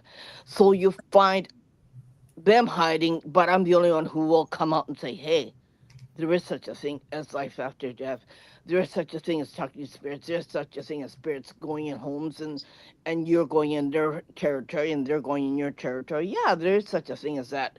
But I will come out and say it. But if I'm out in the street, I will not say a darn thing. I will keep my mouth shut. And I will keep my eyes going straight, and that's the way it is in this country. And it's been like that for a while now, because young people don't want to believe that there is. They call it fakery, and the only people who do will talk about it is the older people, the people who are 70 or 80 years old. If you ask them, they'll tell you about certain urban legends, they'll tell you about certain places that are haunted, they'll tell you about what happens in an area. And uh, that's what this country is right now, and it is as it is. And it's sad, because there's a lot of haunted history in this country, a lot of good things, a lot of bad things that happened. And yeah, and the spirits are alive even to this day, and they will haunt the area even to this day, and there are new places that are coming out that's haunted. um there's new areas that are coming out that, be, because of tax on on on um on properties has gone up, so people are forced to sell their haunted areas, and so you find apartment buildings that are like $1,000 plus to live there, and you got a samurai warrior walking through the walls, mm. and they knew that they can't sell the property, but they can't pay the taxes, right? So you got stuff like that going on, and yeah, well, what do you expect, right? Okay. So well, All it's right. you were saying about us being beacons of light. That was one of the things that was explained to me. Also, is that the $2 billion paranormal tourism industry is Mm-hmm. not helping things, because when you are a psychic or a ghost is recognized, a little tiny light comes on. Yeah. And all the spectral plane can see that tiny light. Yeah. Then you go in and you look at it, or you are more psychic, that light gets bigger and more Mm-hmm. things come. Mm-hmm. And as it gets bigger and bigger, as they're running 3 shows a night and calling up whatever will work and poking things with a fork, you have the scare factor, you have fear, you have the misery that already existed there, because it's usually Yeah. an asylum or a prison or Yeah. something horrible happened. Yeah. And then you start getting negatives because they're feeding on the negative emotions. Mm-hmm. And then you have an issue because you've already ticked off the regular spirits. Yeah. They're being tortured. The people that are coming through are calling things with their fear. And then you have this giant spotlight that's calling everything on the spectral plane to it. And Yeah. there are ways to do it right. You Mm-hmm. can walk into a place and say, okay, this is our plan for the people that don't have bodies. Mm-hmm. If Yeah. you would like to participate, feel Yeah. free. We would like to have you. If Yeah. you don't want to participate, this is a safe area that you can go to and have Yeah. several, because they don't all get along. And Like. that's the way to do it. But you Yeah. also have to go through periodically and cleanse it with clear tones and Yeah. positive energy, Yeah. because you're gonna get negative. Yeah. That's Everyone's true. like, oh, it's getting more negative, it's getting more negative. Well, no kidding, you've lit a bonfire for everything on the spectral plane to show up Like. and poking the poor people that are stuck there with a fork every night. Yeah. Just Like, you don't poke the know, bear unless you know what you're yeah. poking at, right? Yeah. So the more you use your ability, I think you get more called to you, and the more a place is investigated, it calls more to it. They come for the emotion, they come for all of that, and it's like it's circular. It's just feeding itself. Interesting. Yeah. Question, Esmeralda. I got a question for you. Yes. How do you manage your gifts and your spirituality? How do you keep the two separate? It turns on when I need it. It's automatic. And once it kicks in, I'm in full control of it, or I sense before it starts to activate. Turn on is what I call it. And when it does, I choose now who to help, who to talk to. I'm in a paranormal group, and when I'm there, what I do is if I'm drawn to them, a person, I'll pull them aside and I will tell them things, not cliche. I will tell them things like, okay, you're like certain family members are coming through, because anybody can walk up to somebody and say, "Oh, I'm picking up on your husband." No, I want to go in depth. I want to see the people that you truly love, like other family members, not just the basic family members. And I'll pull them aside and I'll tell them things. And I want them to have that experience with a stranger, somebody they never knew. I don't want to sit in front of them and use cards. I started off like that, but mainly I can use my mind, and I like to see their past and future and tell them things only when it's needed, because sometimes even though you see something or you're drawn to it, you have to stay quiet, because sometimes people have to go through it on their own without any intervention, because they'll be okay, because they'll get too reliant on what you can do. Mm-hmm. And I've had that happen in the past too many times. Mm-hmm. So now I'm very careful. Like, I'm drawn to locations, and when I am, I'll have somebody walk up to me, and they'll just know I can do it, and they'll start asking me questions, and I'll pull them aside privately and tell them, or if they want me to, in front of people. And just like Mr. Perry said, it's word of mouth, and that's how my stuff gets out there. I don't advertise. I've always done things free, but it's of my choice, and that's how I do it. Interesting. Do you guys believe, and when it's time for you guys to go, do you guys believe that your gifts go with you also? Yeah. Yeah. If Yep. And yeah, if that's the case, where are you guys fitted into the bigger picture? If you guys are able to take your gifts with you when you go. so I think a lot of, like, especially with psychic abilities, it's because we're spirit first. So of course, whenever we lose the flesh, we still got our clairvoyance, because that was just Mm-hmm. our eyes and the rest. Hmm. It's just a matter of like remembering whenever you come back around in another new flesh suit, if you choose reincarnation, to remember everything from your past. And like I said, Hmm. a lot of the witches I know, and I'm speaking primarily about witches, this a lot of us, we don't proselytize, we just see old members come back and come back and come back. But as far as like psychics and other things, it's it's just a reawakening to who you were before and always were be and always are going to be. It's like if I had like a few minutes with you, Terry, and the rest, I could start showing you how to do this shit too, and then you could answer a lot of your own questions because it's not like it's something special only I can do. Give Yeah. me enough time, I can train anyone. Yeah. Well, Have Have any of like you I been back always before? say, huh? Have any of you been back before? Is this your second round or is this your first round? Oh no, I've been around a lot. As a matter of fact, I was supposed to go to St. Mary's City today for a reinterment for the first families in Maryland. And when I was 14, I spontaneously regressed, and my mother was cool with it. And she drove. This is a 4 hour trip, and I stood on my own grave. Yeah. And I actually got in trouble with the tour guide because when we got out and got into the tour, there was a field on the side of the first governing house of Maryland. And I said, well, this is wrong. The door's on the wrong side. And there was a row of cabins over there because there were slaves and indentured servants. Mhm. And the tour guide lost her mind. She's like, there was never tour slaves and indentured people. And the door is the door. And well, 15 years later, the lady that owned that farm died and willed it to the Maryland Historic Trust. When they did the archaeological dig, they found the footers for all the cabins I told them about, and they found the door and the lead coffins in the Yeah. basement. Yeah, in my past life, I lived in New York City, and I won't give out my name at that time. My friends know this one. Hmm. But before I was a teacher, I worked in D.C. for a senator and a congressman, and a bunch of us went up to New York, and this was my Hmm. first time to New York City.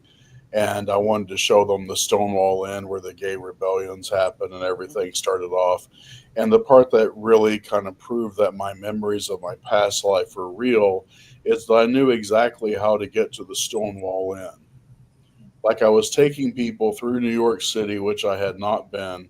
I Hmm. knew the streets, I knew Hmm. what things were, and we arrived at the place, and it's like everything was granted a little bit different from what I remember, but it was close enough. I got there based upon memory and sight. This was my first documented time being in that city in this lifetime.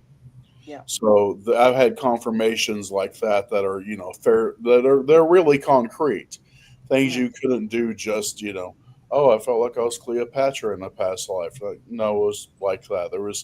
There's been enough concrete things that I knew that were confirmed by, in this case, just physically going there and history um, that there's more to it than just like belief. Yeah. Interesting. Hey, what kind of research and development? This is mostly for Mr. Perry that you would like to see in this particular field. You know, we we know how the government feel about you guys. They'll try to use you and abuse you. But if we can come up with some kind of development and research facility, what exactly, how would you do something like that? And how would you focus in on certain individuals? Well, Dr. Russell Targ has many books out about that because he was one of the ones that was funded by the government to learn how to do remote viewing. When we thought the Soviets were like building super psychic spies and stuff like that, in which case we've already had stuff like that. And we've had universities do tests on psychic individuals. And like I said, they'll be using Zener cards or playing cards so you can actually see how accurate your hit or misses are and turn that into a spreadsheet so we can see if you're statistically above what guessing would be and the rest, and then test like when you're more psychic versus when you're not. Now, one of the problems with this being they were doing stuff in the 70s with like a lot of people that were termed like, Uri Geller, and there were super psychics, and there was fakery there. But like whenever you're doing any form of testing, and this is true for like social science, there's such a thing as the observer effect. So the more that the person you're observing and testing knows that they're being tested, and the more stress you place upon them, the more hard it is for them to do the act. Same thing if you're trying to have someone, test how many times they can accurately shoot a basketball. If you keep making the test more difficult and more hard and adding the stress to them, even someone who is an avid basketball player who's usually extremely good will start failing. Now, we do have like a lot of studies and a lot of books and things from when this was funded, and Hmm. the academic world was much more open to this. But again, as the fakery comes along and the charlatans come along, then it gets harder to get grants and research for these type of things. I do know in the Anyway, Dallas-Fort Worth area, there are still some people in local university psychology departments that still do studies and still investigate homes, and they're doing some research on their own, but it's not something they would ever advertise because the wrong people will start showing up. I tend to know about them because, as a political scientist, I'm really good about taking observable data, turning it to a spreadsheet, and I can do regression analysis, statistical analysis, mathematical modeling, and all that other kind of business that they use for getting things published in peer reviewed academic journals. But it always comes back to like funding, um, it comes back to like how much this will damage credibility. One of the things that a lot of people have a hard time that are not, degreed, is that the trier for proving something is extremely hard. For example, you probably heard that thing, correlation doesn't equal causation. Have you all heard that one like it's a mic drop moment? hmm Causation's a dirty word in statistics. Mhm. There is always an outlier, there's always an exception to the rule. And as such, it's like it's really hard to prove any form of thing causes, because usually, well, realistically, causation means 100% correlation, and that doesn't happen very often. I'll summarize this real short. I know I'm going long winded, but it's like whenever we talk about does smoking cause cancer? It was not the doctors, it was not the statisticians that said smoking causes cancer, because causation, dirty word. You will always find people that can smoke their entire lives and not get Mhm. cancer. But if you're a betting man, and it was the health think tanks that said, well, if you're a betting man, by and large, there's enough of a tight correlation between smoking and cancer. They're going to pull the trigger on using that word causation, but not the scientists. So, Mhm. like, whenever we're talking about proof that a ghost exists, let's take something horrible from Ghost Adventures. Let's say a spirit closes a door. Yeah, you need to have a physicist on board to see all the other things that could be closing that door. And that's a Mhm. whole lot to disprove in one night and Mhm. a test. That's going to take a real long time just for one stupid door. But Mhm. even then, if something is a spirit and closes the door, and like Ghost Adventure says it's a demon and someone else says it's just a physical ghost, Mhm. it's not like those spirits carry IDs that a scientist can look up and go, yes, yes, your ID says demon. It was a demon. Yeah. How do you prove it was a demon and not a ghost? How do you prove it was a ghost and not a demon? Yeah. And the more you think about this, you can get why it's so extremely hard to prove something. Mhm. Same thing when it comes to Bigfoot and other like cryptids. Unless you actually catch one, it's really hard to prove they exist. Like we have animals like the Okampi and other things that Mhm. are real animals that used to be just mythic, but then we finally caught one. Then we can say, oh yeah, now they exist. Here's our proof, because it's really most people who are not academically degreed have a hard time getting how hard that word proof really means in the Mhm. scientific realm. Yeah. And admitting that's part of the difficulty of like parapsychology and gaining that legitimacy. It's never going to be about as easy as physics. And I say this as a social scientist because with political science, we're used to dealing with a whole lot more variables, where a hard scientist like a physicist or a chemist is dealing with like maybe eight. Mhm. Yeah. And when you think about the paranormal world, it's even harder to pin things down Mhm. and prove it. to the degree that science requires. So a lot more funding, a lot more openness to try, a lot more okay with, man, you're going to have to do some real longitudinal studies. And this is the reason why some places that are not advertised as paranormal hotspots, but they are like very haunted homes, Yeah. they will have professors that go in there and they're doing some very long term studies there because you have to be there a long time to really see what's going down. Because, Mhm. like you said, if the spirits don't like you, they're just going to hang out and be quiet for a while. Yeah. Yeah. Right. Well, kind of And, off and you topic. can't really do anything. It's really hard to do anything real that will pass the academy. And just admitting the difficulties of that is why we don't use the word causation or prove very often. It's very difficult unless you can actually capture something. The way that I see it is, if I see something, okay, I know it's there. I can see it. If you can't see it, if you don't believe me, that's on you. That's not on me. Like, you can believe me or not. If you can see it, that's fine. If you can't, well, then yeah, either you believe me or not. But it's not my responsibility to show you what I see. Yeah, but if you're trying to prove it to a room full of physicists who Yeah. aren't, Yeah. then you got to have that ability. It'll be the same thing with aliens. Yeah. We can have all the pictures and the rest, but we don't really know what's in the ships until Yeah. one parks its ass down and Yeah. someone gets out and says hello. Yeah. Yeah. I'm gonna put this poorly, but my father, when I was younger, told me that magic is just science that we haven't caught up to Yeah, yet. Like gravity was a mystery at one point. Now Yeah. it's a scientific fact. And he said the way magic works and the way all of it, he said, is science. It is the way that the physical and the way that the forces act. Energy is energy is energy.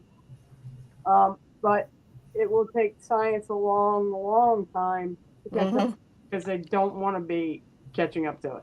well, Yeah. it's But he they don't said want eventually it will be a proven quantifiable thing, but that Mm-hmm. day is not today. quantifiable is just hard to do. Like for Yeah, example, I'll use gravity is a great example because yeah, most people who like if I want to see someone that can teach college level physics, I go up one floor and I hang a left. There's my friends that can yeah. teach college level physics the same way I can teach Mhm. college level political science Mm-hmm. or literature. But it's there's still a theory of gravity. Mm-hmm. Gravity is real. We know it's real, and we know a whole lot about how it operates. But there's still Mm-hmm. surprises. Yeah. And just because there's a theory of gravity doesn't mean that Mm-hmm. it's not real. Jump out a window and find out for yourself. You'll see it's very much real. Yeah. But we got to have an honest talk with those of us that are degreed about what these things actually means. Mm-hmm. A lot of people just they're like high school only educated, and I don't mean to sound that in a horrible way, No. don't really know what theory means the same way that we know what theory means, don't know what causation means the way that we have to know what Mm-hmm. causation means. And Yeah. it's really hard to actually prove these things unless we Yeah. can grab one and go, here it The is. the thing is that people here, the more, like, there's a lot of educated people here, okay, and there's a lot of non, but the ones that are okay, prove it. And they have to see it, they have to feel it, they have to touch it in order for them to understand that what it is that if it's a spirit or not. They need that proof, and I can't deliver that, right? And that's a problem. That's a problem because I can't. Interesting. Okay. Uh, oh man, who am I gonna pick on? I'm gonna pick on my friend Esperanza. What does the future hold for individuals such as yourself and everybody on this panel? What I believe is two different ways. There are groups of people out there that are learning who they are. They are also testing their skills on each other because I went through this with a few people and I was able to feel their skills. We proved it to each other. And they are learning and they are guiding their own selves. They are building and a lot of people don't know who they are. So we have a lot of them out there And then Mhm. we also have the ones that want to show themselves, the ones that go to schools and learn. So it's two different ways. So we're going to find people that we didn't even know exist that are very skilled and very strong. And I look at them, are they going to be friends? Are they going to be foes? Are they going to be a threat or are they not? Are they going to use their skills for good? Or are they going to weaponize it and get certain secrets or certain information and give it to other places and nations? Or are they Mhm. going to be on our side? And from what I've seen out there through my entire life and coming across people that are teaching themselves and not knowing what they are, I'm wondering about that. So far, I've run across a lot of good people. Yeah. But there's also bad people out there, and I wonder what's going to happen because not all of them are known. A lot of them do not want to be known. They know who they are, what they can do, and they only show themselves to certain people, and they're very skilled. Mhm. So I'm curious about that too, about the ones that we don't know about. Where's that going to take us? Are they going to be our enemies? Are they going to do harm to us? Or are they going to use their skills to help our allies? And I do worry about that. Yeah. And there's also groups in the street that will use us to weaponize us. And like I said, I've seen that firsthand, and that has got me thinking. Can you imagine come across somebody that actually have that capability? And Um, it to me it's scary. It Mhm. is. There's a gentleman, and I'm not going to name names. I run across him, and he wanted an audience with me, and people would bring gifted people to me, and so a lot of people would line up, and he would push his energy onto people, and they would cripple them. They would collapse. That's how Mhm. strong it was. He was so strong, and so it was my turn, and everybody who came against him he made fall to the floor that their knees buckled. So he pushed his energy onto me, and I could feel waves of the frequency hitting me, and it was Mhm. overtaking my body.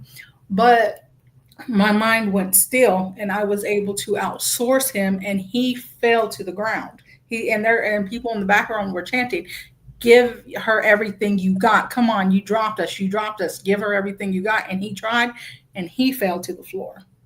And I looked at him and I'm like, is this the best you got? I thought you was the baddest. He's like, you are the first person who is immune to what I could do.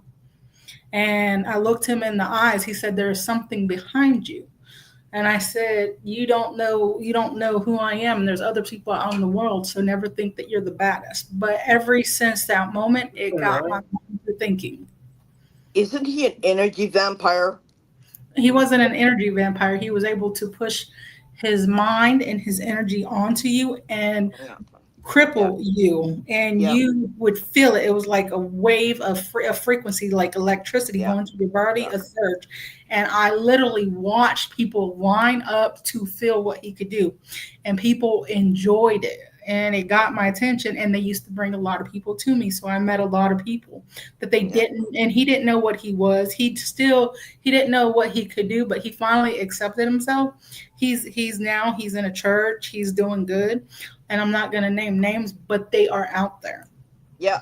And they will only be known if they want the attention. Imagine how many people are going under the radar that we do not know about Yeah.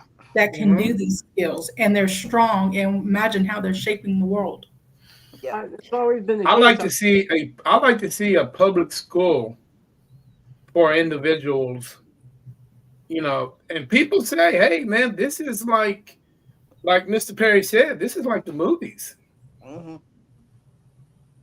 This is like Jean Grey and all the rest of the X-Men. They actually had the school of gifted. But who's to say that they don't have that now? If they don't, they should. Well, we do. That's where things are coming out. That's the reason why like the ceremonial magic lodges train people. Uh, Mhm. Wiccan covens train people. Come to Miracles of Joy at Louisville Monday night. I'll be training people. There are classes over there that train people. Granted, there's not a public school that does that, but there's probably a private. Well, let me say not probably.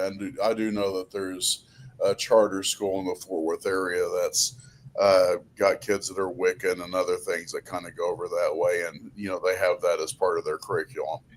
And I Um, think the best way to do it is not have any government funding. It well, has to be private because the well, minute you get government funding, the government is having access to what they're paying for. So well, it has to be private funded. I don't have the same fear of the government because again, political scientists used to work for them, for a congressman and senator before doing this job. But it's like there's places out there you can be trained. It's just a matter of going there. And again, if you see people and it's sounding too much like Jean Grey, Dark Phoenix Saga from the X-Men, you're probably around a fraud. It's Mhm. like most people have psychic events that happen all the time with themselves, but the ones that appear in most books are like, when someone's going to call you, when a friend's going to drop over before they do. You have a dream of an event that happens before it happens. Hell, I'll be honest, my first teaching gig, I dreamt the entire interview before it happened. So when Dr. Gary Ginton was asking me questions, I knew exactly what to say in response. It was like, man, your interview went extremely well. And I'm like, yeah, I kind of thought it would. I dreamt it beforehand. There are things like that that happen, and it's just kind of a commonplace thing. It's just a matter of talking about it and being more open about it so that people are more comfortable with sharing their own stories. And then again, there are certain places like the Bible Belt that's just not really that friendly depending upon where Mhm. you are and how very scary it could be in those Yeah. areas. I still remember back in the 80s in which if you're driving from Texas to the Oklahoma, they used to have the thou shalt not suffer a witch to live sign, like Texas was exporting witches to Oklahoma, which is stupid. But that was just there. You Yeah. can still find pictures of it. But there are places that do this. There are communities that do this. It's just a matter of being open and plugging into them. But you got to watch out for the frauds. There's so many Yeah. frauds. Yeah, Yeah. yeah. The new Etsy witches that they crack me up. I just look at them and go, "Wow, holy, holy monkey!" you know. Uh, uh. I Especially asked these a ones. question. I know, it's just a new Yeah, medium and old form in a new medium, but it's still just, I just shake my head and go, Yeah. "Wow." Yeah. If I had a you little less know, moral compass, I I asked a question 2 hours ago, and I don't think no one answered because I don't think no one has to answer to the question. And I think Mr. Perry did as best as he could to answer it. But I'm gonna throw it back out there, and I want you guys to be honest with me about your answer. Is it at one point in time in the past that you guys were considered one? I don't know. I mean, I think we all belong to the great universal source where everything comes from, but I Mhm. don't know that we were all one tribe or one people or anything like that.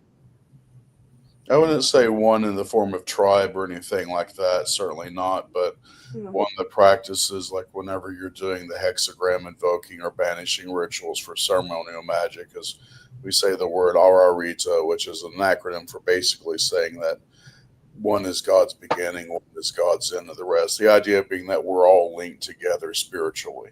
Mhm. There are many different paths to the light, and we are all part of that light, which is one of the reasons why, like, a lot of us in our practice, we strive not to harm because if I harm you, I'm in a roundabout way harming myself because you and I are part of the same Yeah. being, if you will. It's just a matter of we are separate bodies right now, so it makes it harder to kind of see the linkages, which is also the reason why if you get enough real psychics or real witches together in a room, we all start psychically linking up together, and Yeah. covens that work well share each other's dreams and feel each other's pains and things because we're not that separate. And the more that we can realize that, the more we can come together and have that baseline thing that so many of us are lacking right now, which is just basic common empathy for one another. Mhm. Yeah. Yep.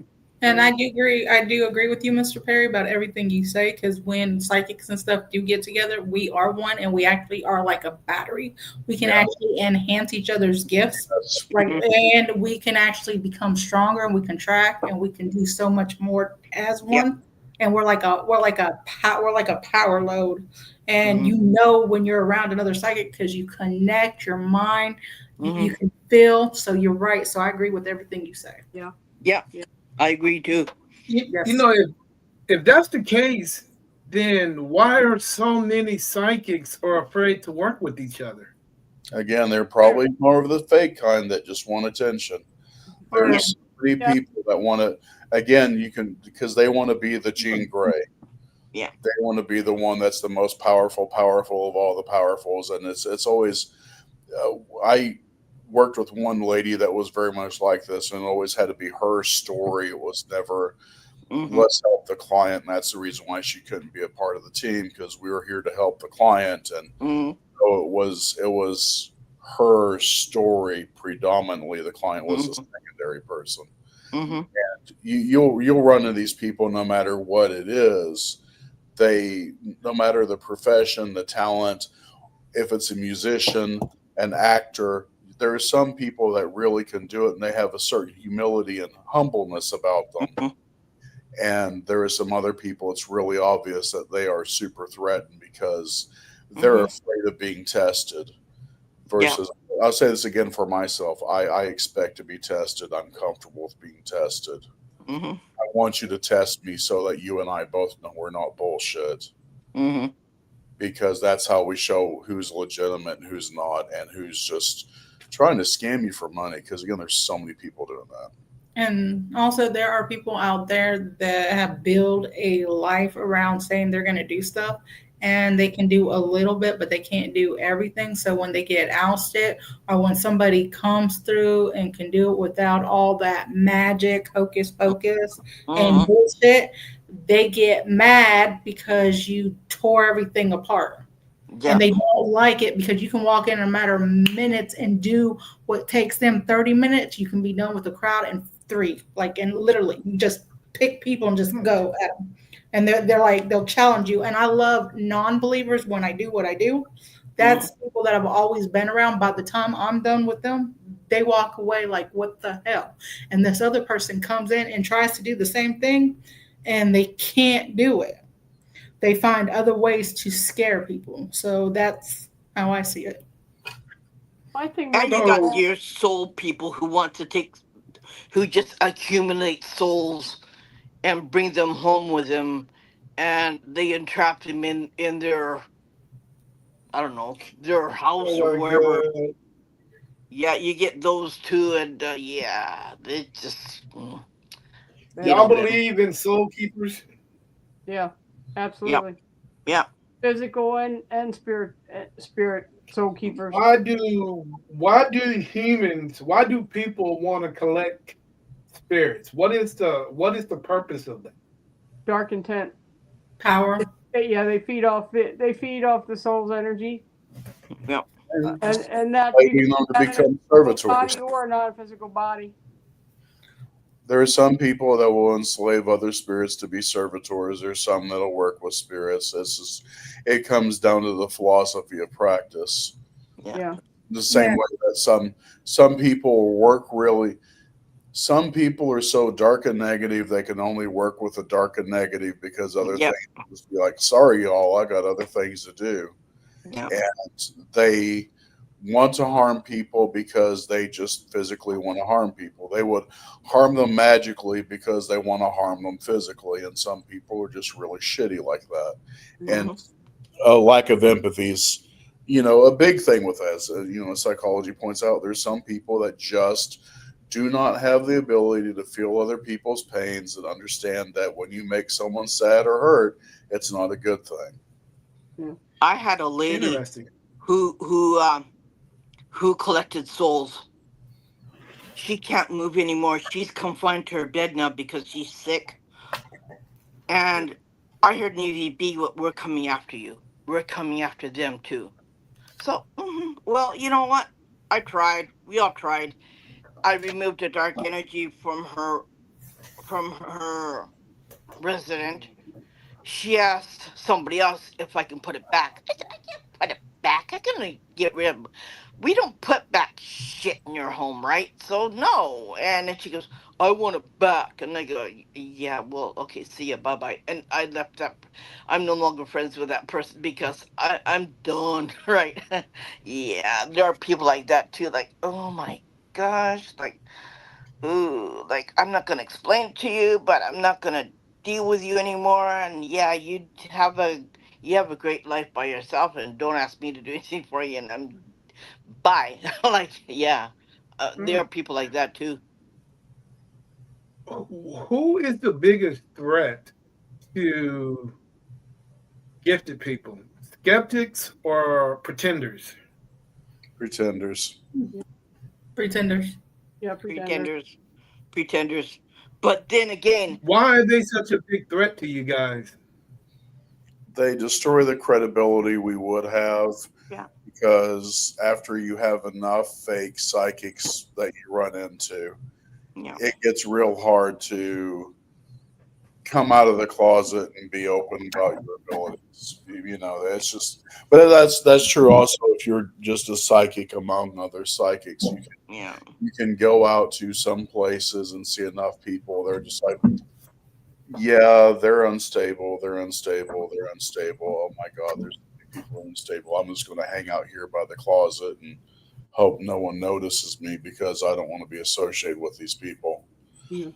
It defames us all. It's the same way. It's the same way. Like whenever, uh, well, it's the same thing. Like whenever you have anyone who's trying to help anyone else, the fakers always harm the yeah. people that actually have real intent. Oh, Yeah. yeah.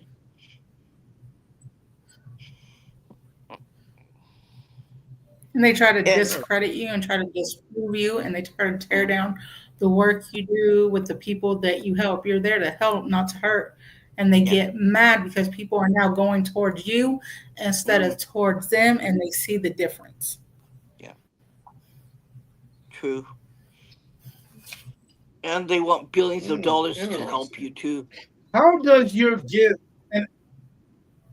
and I'm going to throw this out here, guys. How does your gifts affect your personal life, your significant others, your children? Oh, How does that affect your life? With me, the person I'm with accepts it. The person before was terrified of it, but I was glad that they became scared of it because I used it to protect myself. Mm, But as time went on, they would Hmm. turn to me before they would do things, and I would ask things, and I would tell them things in advance, and it helped me. But people would be scared. I would lose acquaintances, friendships, and so forth. They would run away. They would chase me into the woods. I am going to be on. Hey, I'm going to put it to you like this, man. It don't make no sense to lying to you. I'm like, hey, I'm about to go to the club. And you're like, you already knew I was about to go to the club before I even told you. So I might as well just tell you the truth. You know what yeah. I'm saying? Hey, there's mm, no sense and stuff like, that shit would scare the hell out of me too.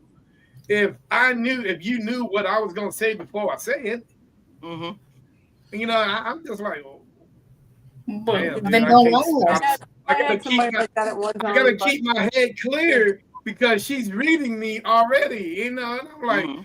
damn, dude, should I tell her I'm going to the club or just go? Because she's gonna know before I even leave the door. You know what I'm That's where saying? Yeah, that is frightening.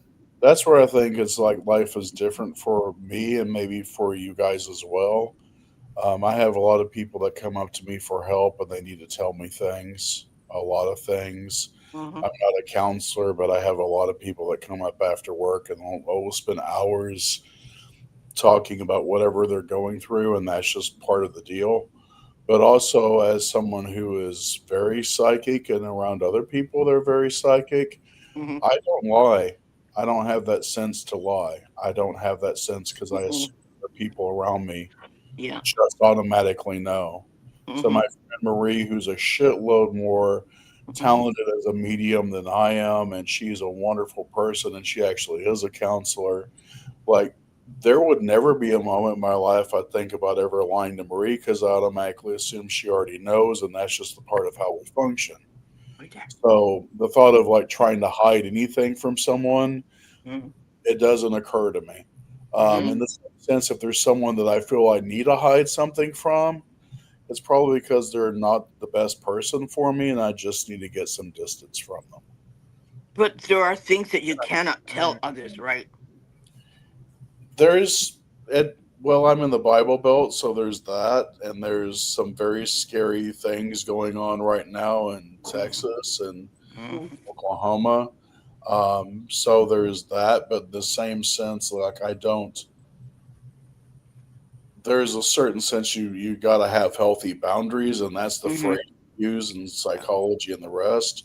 Yeah. But when it comes down to how things work, I don't think I know how to answer the question fully because I've always lived this way, and I've always Mm-hmm.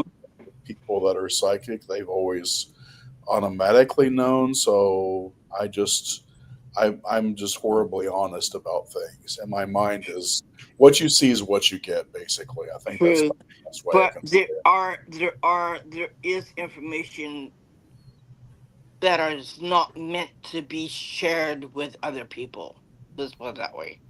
There are a Well, lot of things that I know that I Oh, can't share with everybody. there are things I don't teach people magically because I don't want to take on the Yeah. harm of Yeah. letting that person be a douchebag running around the universe. But that's true for hey, everything. That just gets back to the healthy boundaries thing as well. Yeah.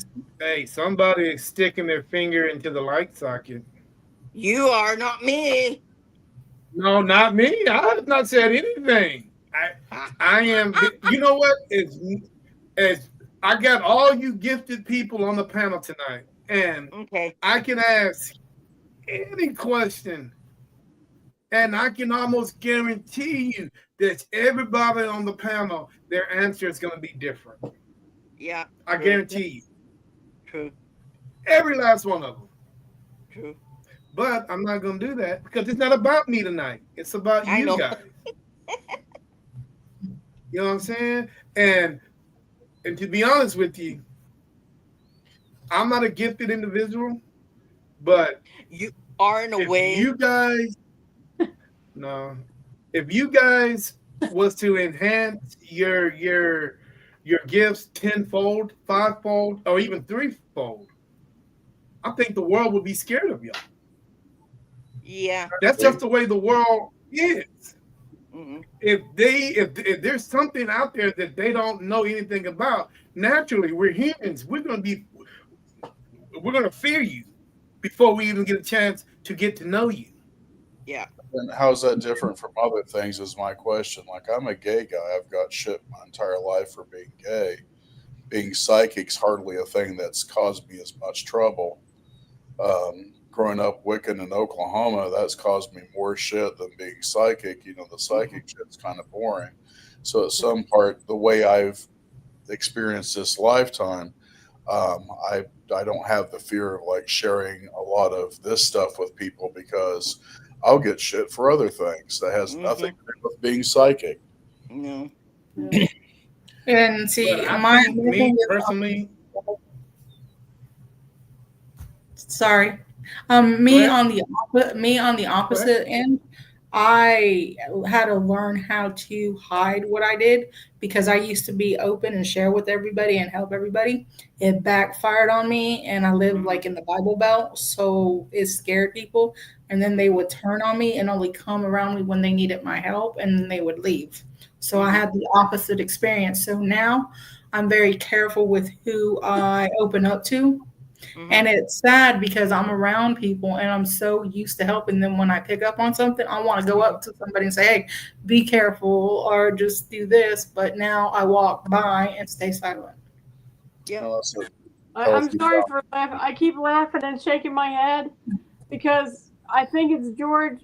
He's moving my little tripod, not enough for you to notice, but enough for me to notice.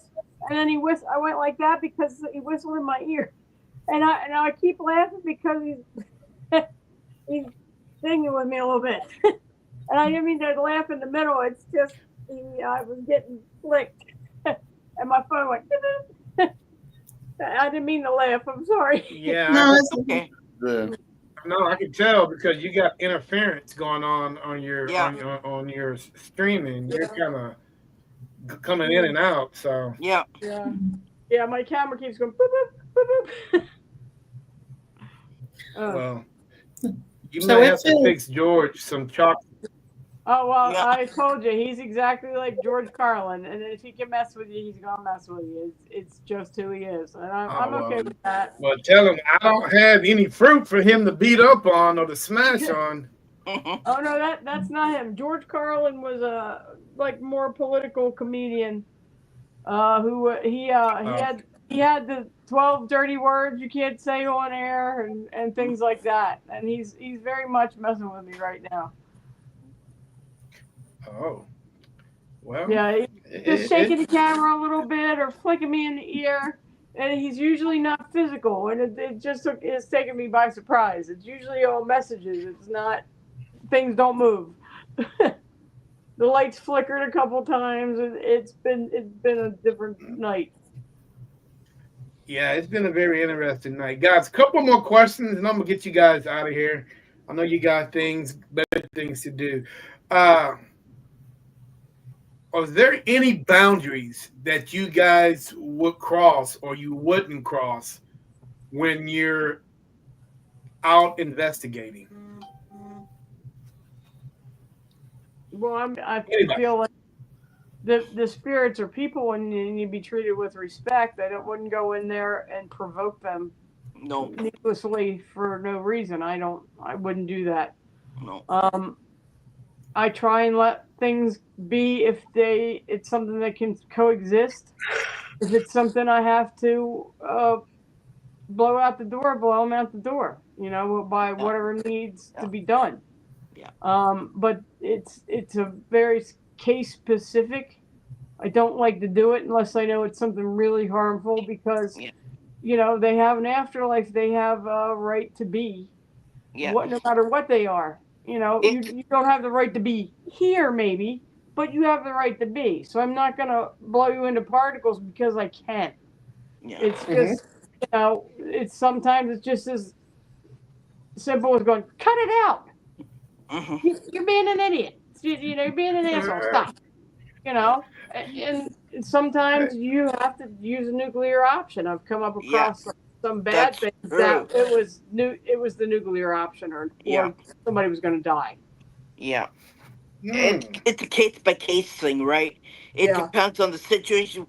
When you go into that space, what do you feel? How you feel? How are you feeling? What yeah, is there that you can see, you can smell, you can feel, you know, and how would it react to you, and how am I doing in my center core?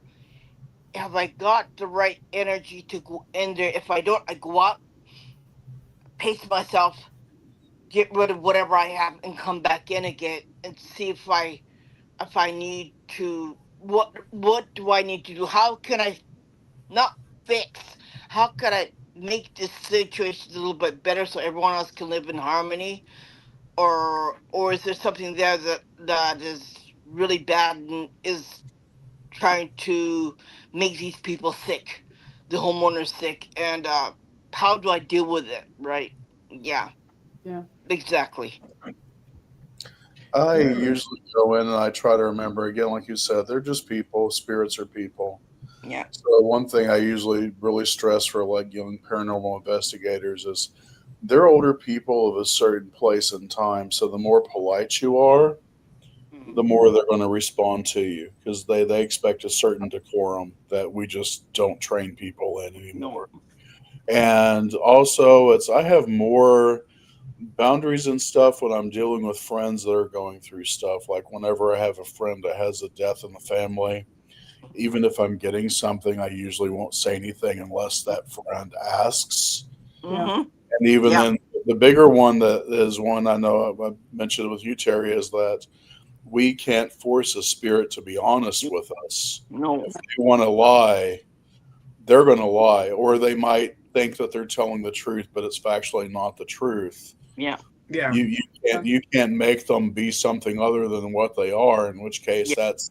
that's where I know in my own journey, like I go to other mediums. I don't have the best like relationship with my family. Oh God, gay witch, so surprised. But whenever I'm working with another medium, I know they're being real if my grandmother from my father's side comes through, and if they go, "Oh, she's so loving and kind," you're like, "That's not Sophia. She was an evil bitch. she was Baptist in every damn way. If she's not telling you you're going to hell, that's not Sophia." No. Or I know if it's my father coming through, if he doesn't come through with "I love you, Scott," but it's like, "I didn't have the best life." I'm like, "Yeah, you're disappointing in death, just like you were in life, Charles. I get that." Ooh. Because it was not.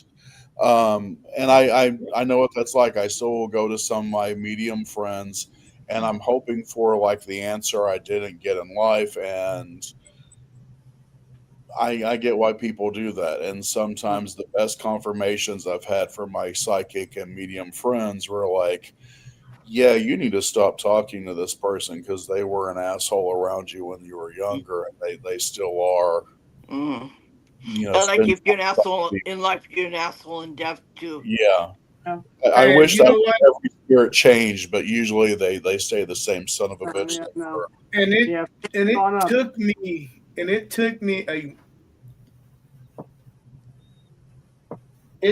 me a moment to understand what you're talking about, Scott and Irene. You guys been with me on this journey since Mm-hmm. day one, Mm-hmm. and it took me a moment to realize that I cannot force a spirit to tell me No. No. anything No. No. that they don't want to tell me. No. And, No. and, And and Or I'm going to be Carla. honest with you guys, and I'm going to be very honest with you. Spirits are lying. They can be manipulative. They can be no good, and they can treat you like shit. mm-hmm. Mm, You know what I'm saying? Yeah. And the craziest thing is they can force you to believe whatever they want you to believe. yeah. It's up to you to believe if you want to believe it or not. Yeah. And it took me a long time to come to realize that. Mm-hmm. Yeah. It's hard to You know, realize. and yeah, And you're it not took me going to a get long all time. the answers you want. You're not going to get every answer that you want. And No. The ones you yeah. want. Even as a medium, like whenever I have a spirit inside me and I can feel what they felt and I can see what they see, I still know that son of a bitch could be lying to me. Yeah. That's just the way they It's can just like on flush. an investigation. It's just like when you're on an investigation and you ask specific questions. Dude, these guys don't have to tell you nothing. No. Hmm. No. Nothing. Yeah. You know what I'm saying? They'll tell you what they want to tell you.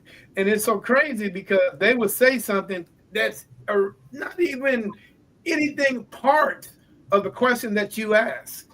Yeah. You know what I'm saying? Like, I've been told And many times to F off, right? And, Mhm. like, Yeah. yeah, yeah. But, I'm not going to do that, right? I'm going to get to the bottom of this. And, yeah, you can tell me to F off all you want. Yeah, but it's not going to work with me. it's weird. One thing I can say about spirits, I don't like calling them spirits. I don't like calling them ghosts because that's not what they are. They're people. They're people. Yeah. Yeah. And I don't know where this whole terminology of ghost and spirits even came from. And I, No. I guess it's a historic name Mm. from long back when. Probably when the But first person walked up the wall of the cave, that's when they started naming it because that's the Mm. first time. I'm just trying to make a joke, but yeah. Yeah. well, you might be right. I Yeah. mean, they had to see it Middle from English, the English for spirit is ghost. you know. Hence, the King James Bible is Holy Ghost, where if it's not the King James Bible, it's Holy Yeah. Spirit. Yeah. Yeah. It's just for You spirit. know, And and, before everything was a spirit, angel, demon, elemental, Yeah. fairy, just what kind of classification of spirit, Yeah. but it's other before fleshy, not fleshy. I grew up Hey, as Catholic, okay, and everything was the Holy Spirit.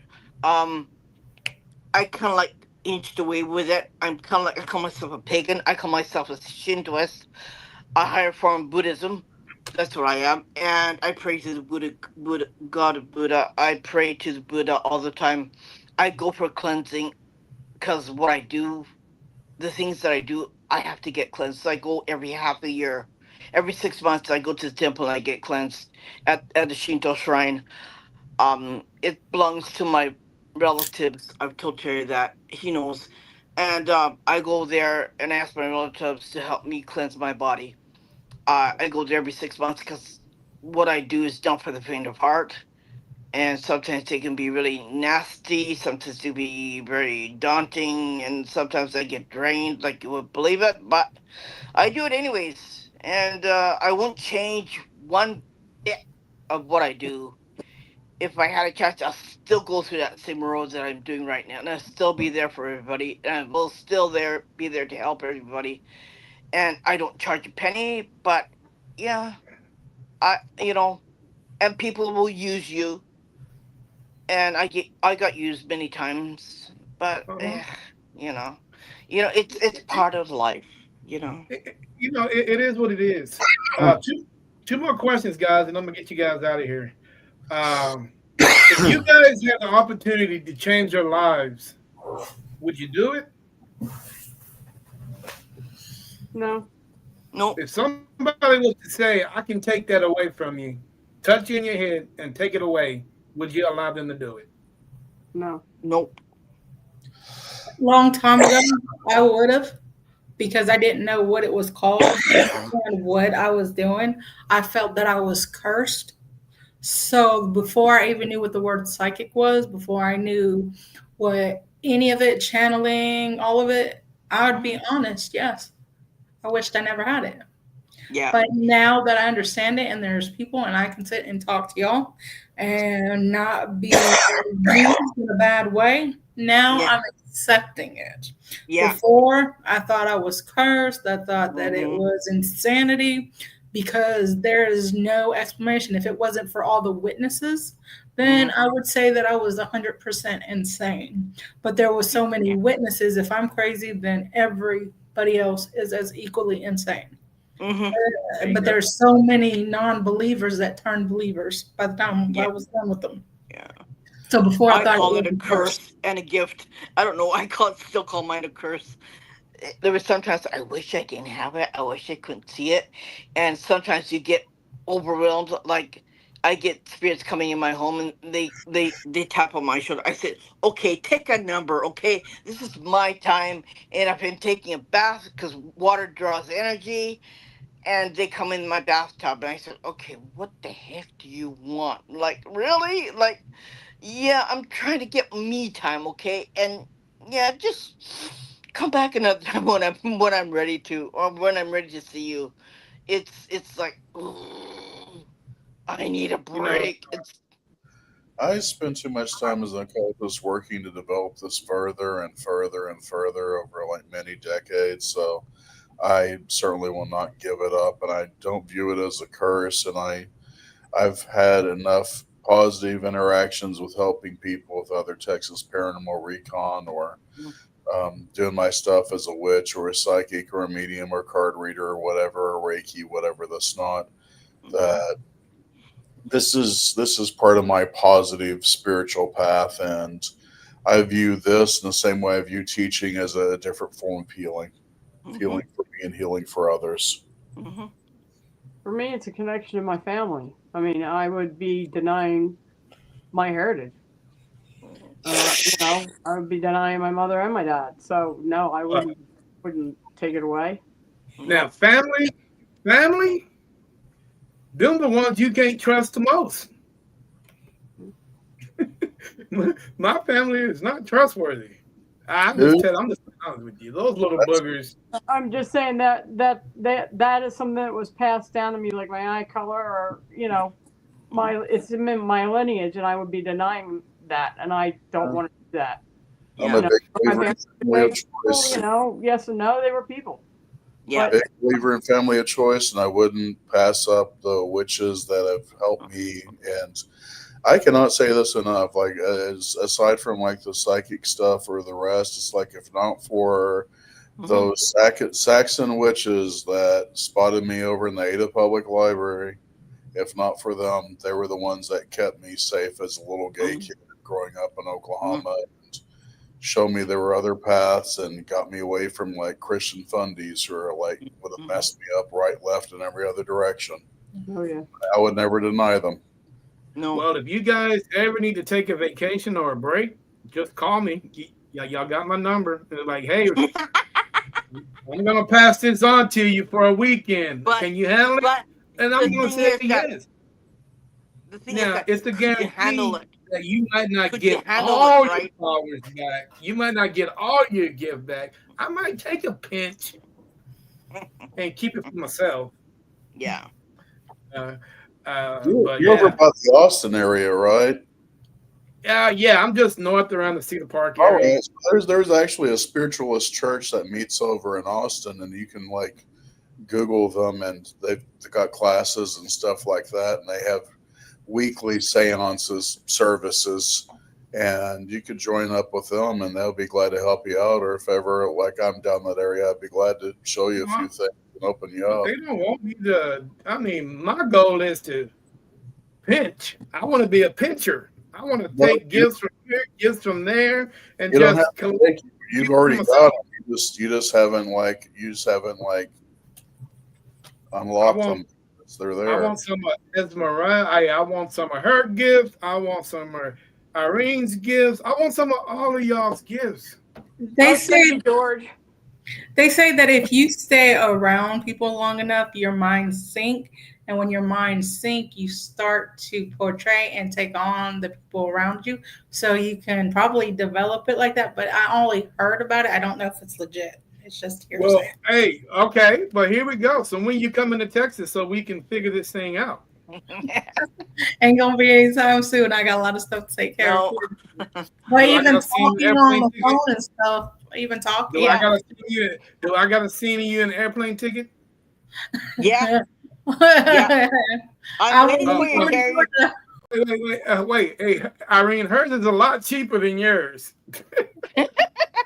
But they say by talking and being around them that the mind sink and they start doing the same things, like certain things. They start Yeah. taking on people's traits and mimicking and skills because I've seen that too. I've seen certain people You don't want to. take You on don't want to traits be a like drunk like me. You don't want to be a drunk like me. Yeah. well, if Terry, you're you know drunk, what? you're pretty Terry, cool. you know what? I'll let you Person hang over around my kids. They'll show you. there. Oh, I can't wait to get to Tokyo next year. Yeah. Your husband, hey, you probably won't see your husband for a week. uh, We're gonna be in the clubs partying. Yeah. Mr. Perry, you more than welcome to come with me. I need somebody to talk to on the plane. okay. 16 hours is a long time, bro. Yes, it is. Don't worry about it. The only thing that I I don't want to even say know how about many this is times. that the only thing I want to say about this subject is my eldest son went through a lot of things. And sometimes I want to say, how dare you do this to my son? The thing that I will talk about is he had, um, we call it Shinigami here. It's the the one who takes you and so that you could die. Hmm. He had him come to him and froze my son, and my son had to watch this man lose his life. And he couldn't speak, he couldn't do anything, he couldn't even cry, he couldn't even call me. And the next morning, when it was time for him to go to school, he was pale as whatever, and he had to go to. It was like he was in middle school at that time. He couldn't even put on his school uniform to go to school. And I said, okay, no, you lay down. You don't, you can't. And how do you explain to a teacher what happened to your son? it's like, how dare you do this to my child? Like, and I'm a mom and I want to protect my children, but I can't do anything about except I have to watch him and I have to watch him go through this. And the only thing I do is support him and him for him to talk about what he saw. And I was in tears so many times because where we lived is not for the faint of heart. It was it was one of the most worst place you've ever lived. I saw my next door neighbor where the spirits have made him get sick. He was only 36 years old. He was very healthy. He died of brain cancer, and he was the healthiest person you've ever met. And I know him, and I know his wife, and I know his kids. And he lived on the same floor as I did. And seeing this happen, you're wondering what happened to this property. And there's no vital records. There's no property. It's you buy this. They sell the suites in the condo, and you wonder what the heck happened to that place a long time ago, right? I have pictures of where I used to live. Some of it I can't even. Sometimes if I go, I only live 45 minutes from there, and sometimes I can't even look at it because if I look at it, I go like it makes me sick to even look at it. Now that I moved away, and there's things there that happened. There are people who have died. They came in, they lived there, and they come out in a casket. And I call it hell on earth because I wouldn't want my worst enemies to live there. What we Ooh. went, but we lived for 20 years. We're lucky. We actually ran out of there. I left half my furniture there because I didn't want to bring it to this new house. But there are things that happened that I couldn't even. How would I even begin to explain, right? Because I was in the hospital, out of the hospital. My son was in and out of the hospital. My son had pneumothorax for no reason, and the doctor said, "Yeah, well, you're healthy. What happened? Do you smoke? Nope. Do you drink? Nope. Does anyone in your house smoke? Nope. Nobody drinks. Nobody smokes." And he got sick, and we know why, but you can't tell the physician why, right? But yeah, Yes, I mean, I don't think that the medical field will ever understand something no, like that. Because if you ever told them, you guys know where you're gonna end up next, yeah, the loony bin, the loony bin. right? And it's just one of those things. All right, guys, last question. And I asked this on everybody's on every show. Where would you guys like to go on your paranormal bucket list anywhere in the world? Starting with Mr. Perry. Where would you like to go, sir? Besides come visit me. That would be it. I would love to come visit you and like go show you some things. That would be great fun. Actually, where I would love to take you, that's a better question. There is a city in New York called Lilydale that was founded by mediums, and Mm. they have Mm-hmm. some nicest psychic classes, medium classes, and they do some of the best spiritualist services that anyone could ever run into. And it's this very nice, quaint, small little community with a lot of old folks, and everyone there is a medium, and they're on like little golf carts just going around because it's just a nice, small, little, quaint community. And if you ever get a chance to go up to New York and Lilydale, definitely go. It's transformative. It's beautiful. It is Norman Rockwell with mediums and spiritualists all over the place. Okay, okay, cool. Miss Smith, where would you like to go, ma'am? Yeah, we go there. I'm not big into the big haunted spots because they're just done. You know, they're just overdone. I can pretty much go into town around here, and there's plenty of haunted things if I want to go. But yeah, Lilydale sounds good, or Sedona. There's a couple hot spots. I would like to drag my husband to I can't remember, Strawberry Field Ranch or something. It's right behind Skinwalker because he loves Skinwalker Ranch. And I keep threatening to take him. He's going, no, no, no, no, no. I would like to drag him there and make him stay for a weekend behind Skinwalker. But Well, don't push him off. go Well, go. don't I would push like him to off the bridge, off the ridge. Oh no, I love him to death. We'll be 19 years on Halloween. I know I picked the right Oh, guy cool. because 19 years ago he eloped with me and we went to Salem, Massachusetts and got married on Halloween night in a graveyard. So I knew I had the right guy. Yeah, Uh, that sounds like something I would do. yeah, Interesting. yep. All right, Miss. Oh, go ahead. Yeah, Miss that's it. Guadalupe, you're Um, next. Where would you like to go? I would like to try to go on the Skinwalker Ranch, but I would like to be invited into the Skinwalker Ranch and go stand in the location where they say all the activity is going on to see if I can receive anything and to see if I can activate it and connect to it like their technology. Instead of using technology, I want to be the receiver and see what comes through and if I can communicate with what's ever out there. I want to be Interesting. right in the middle of it. I don't want to be on the outskirts. I want to be invited and I want to be right where they put the cattle. Cool, cool. All right, Miss Irene, where would you like to go? I like to visit you, but I also want to go to Europe. I You want to want to come visit go me? to, yeah, I want to visit you, but I want to go to Europe too.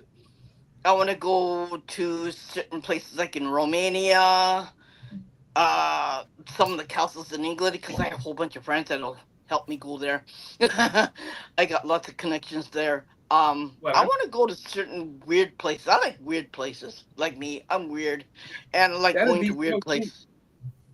Yeah, that's Think we can. I think you can come visit me. Then we'll go pick up Mr. Perry.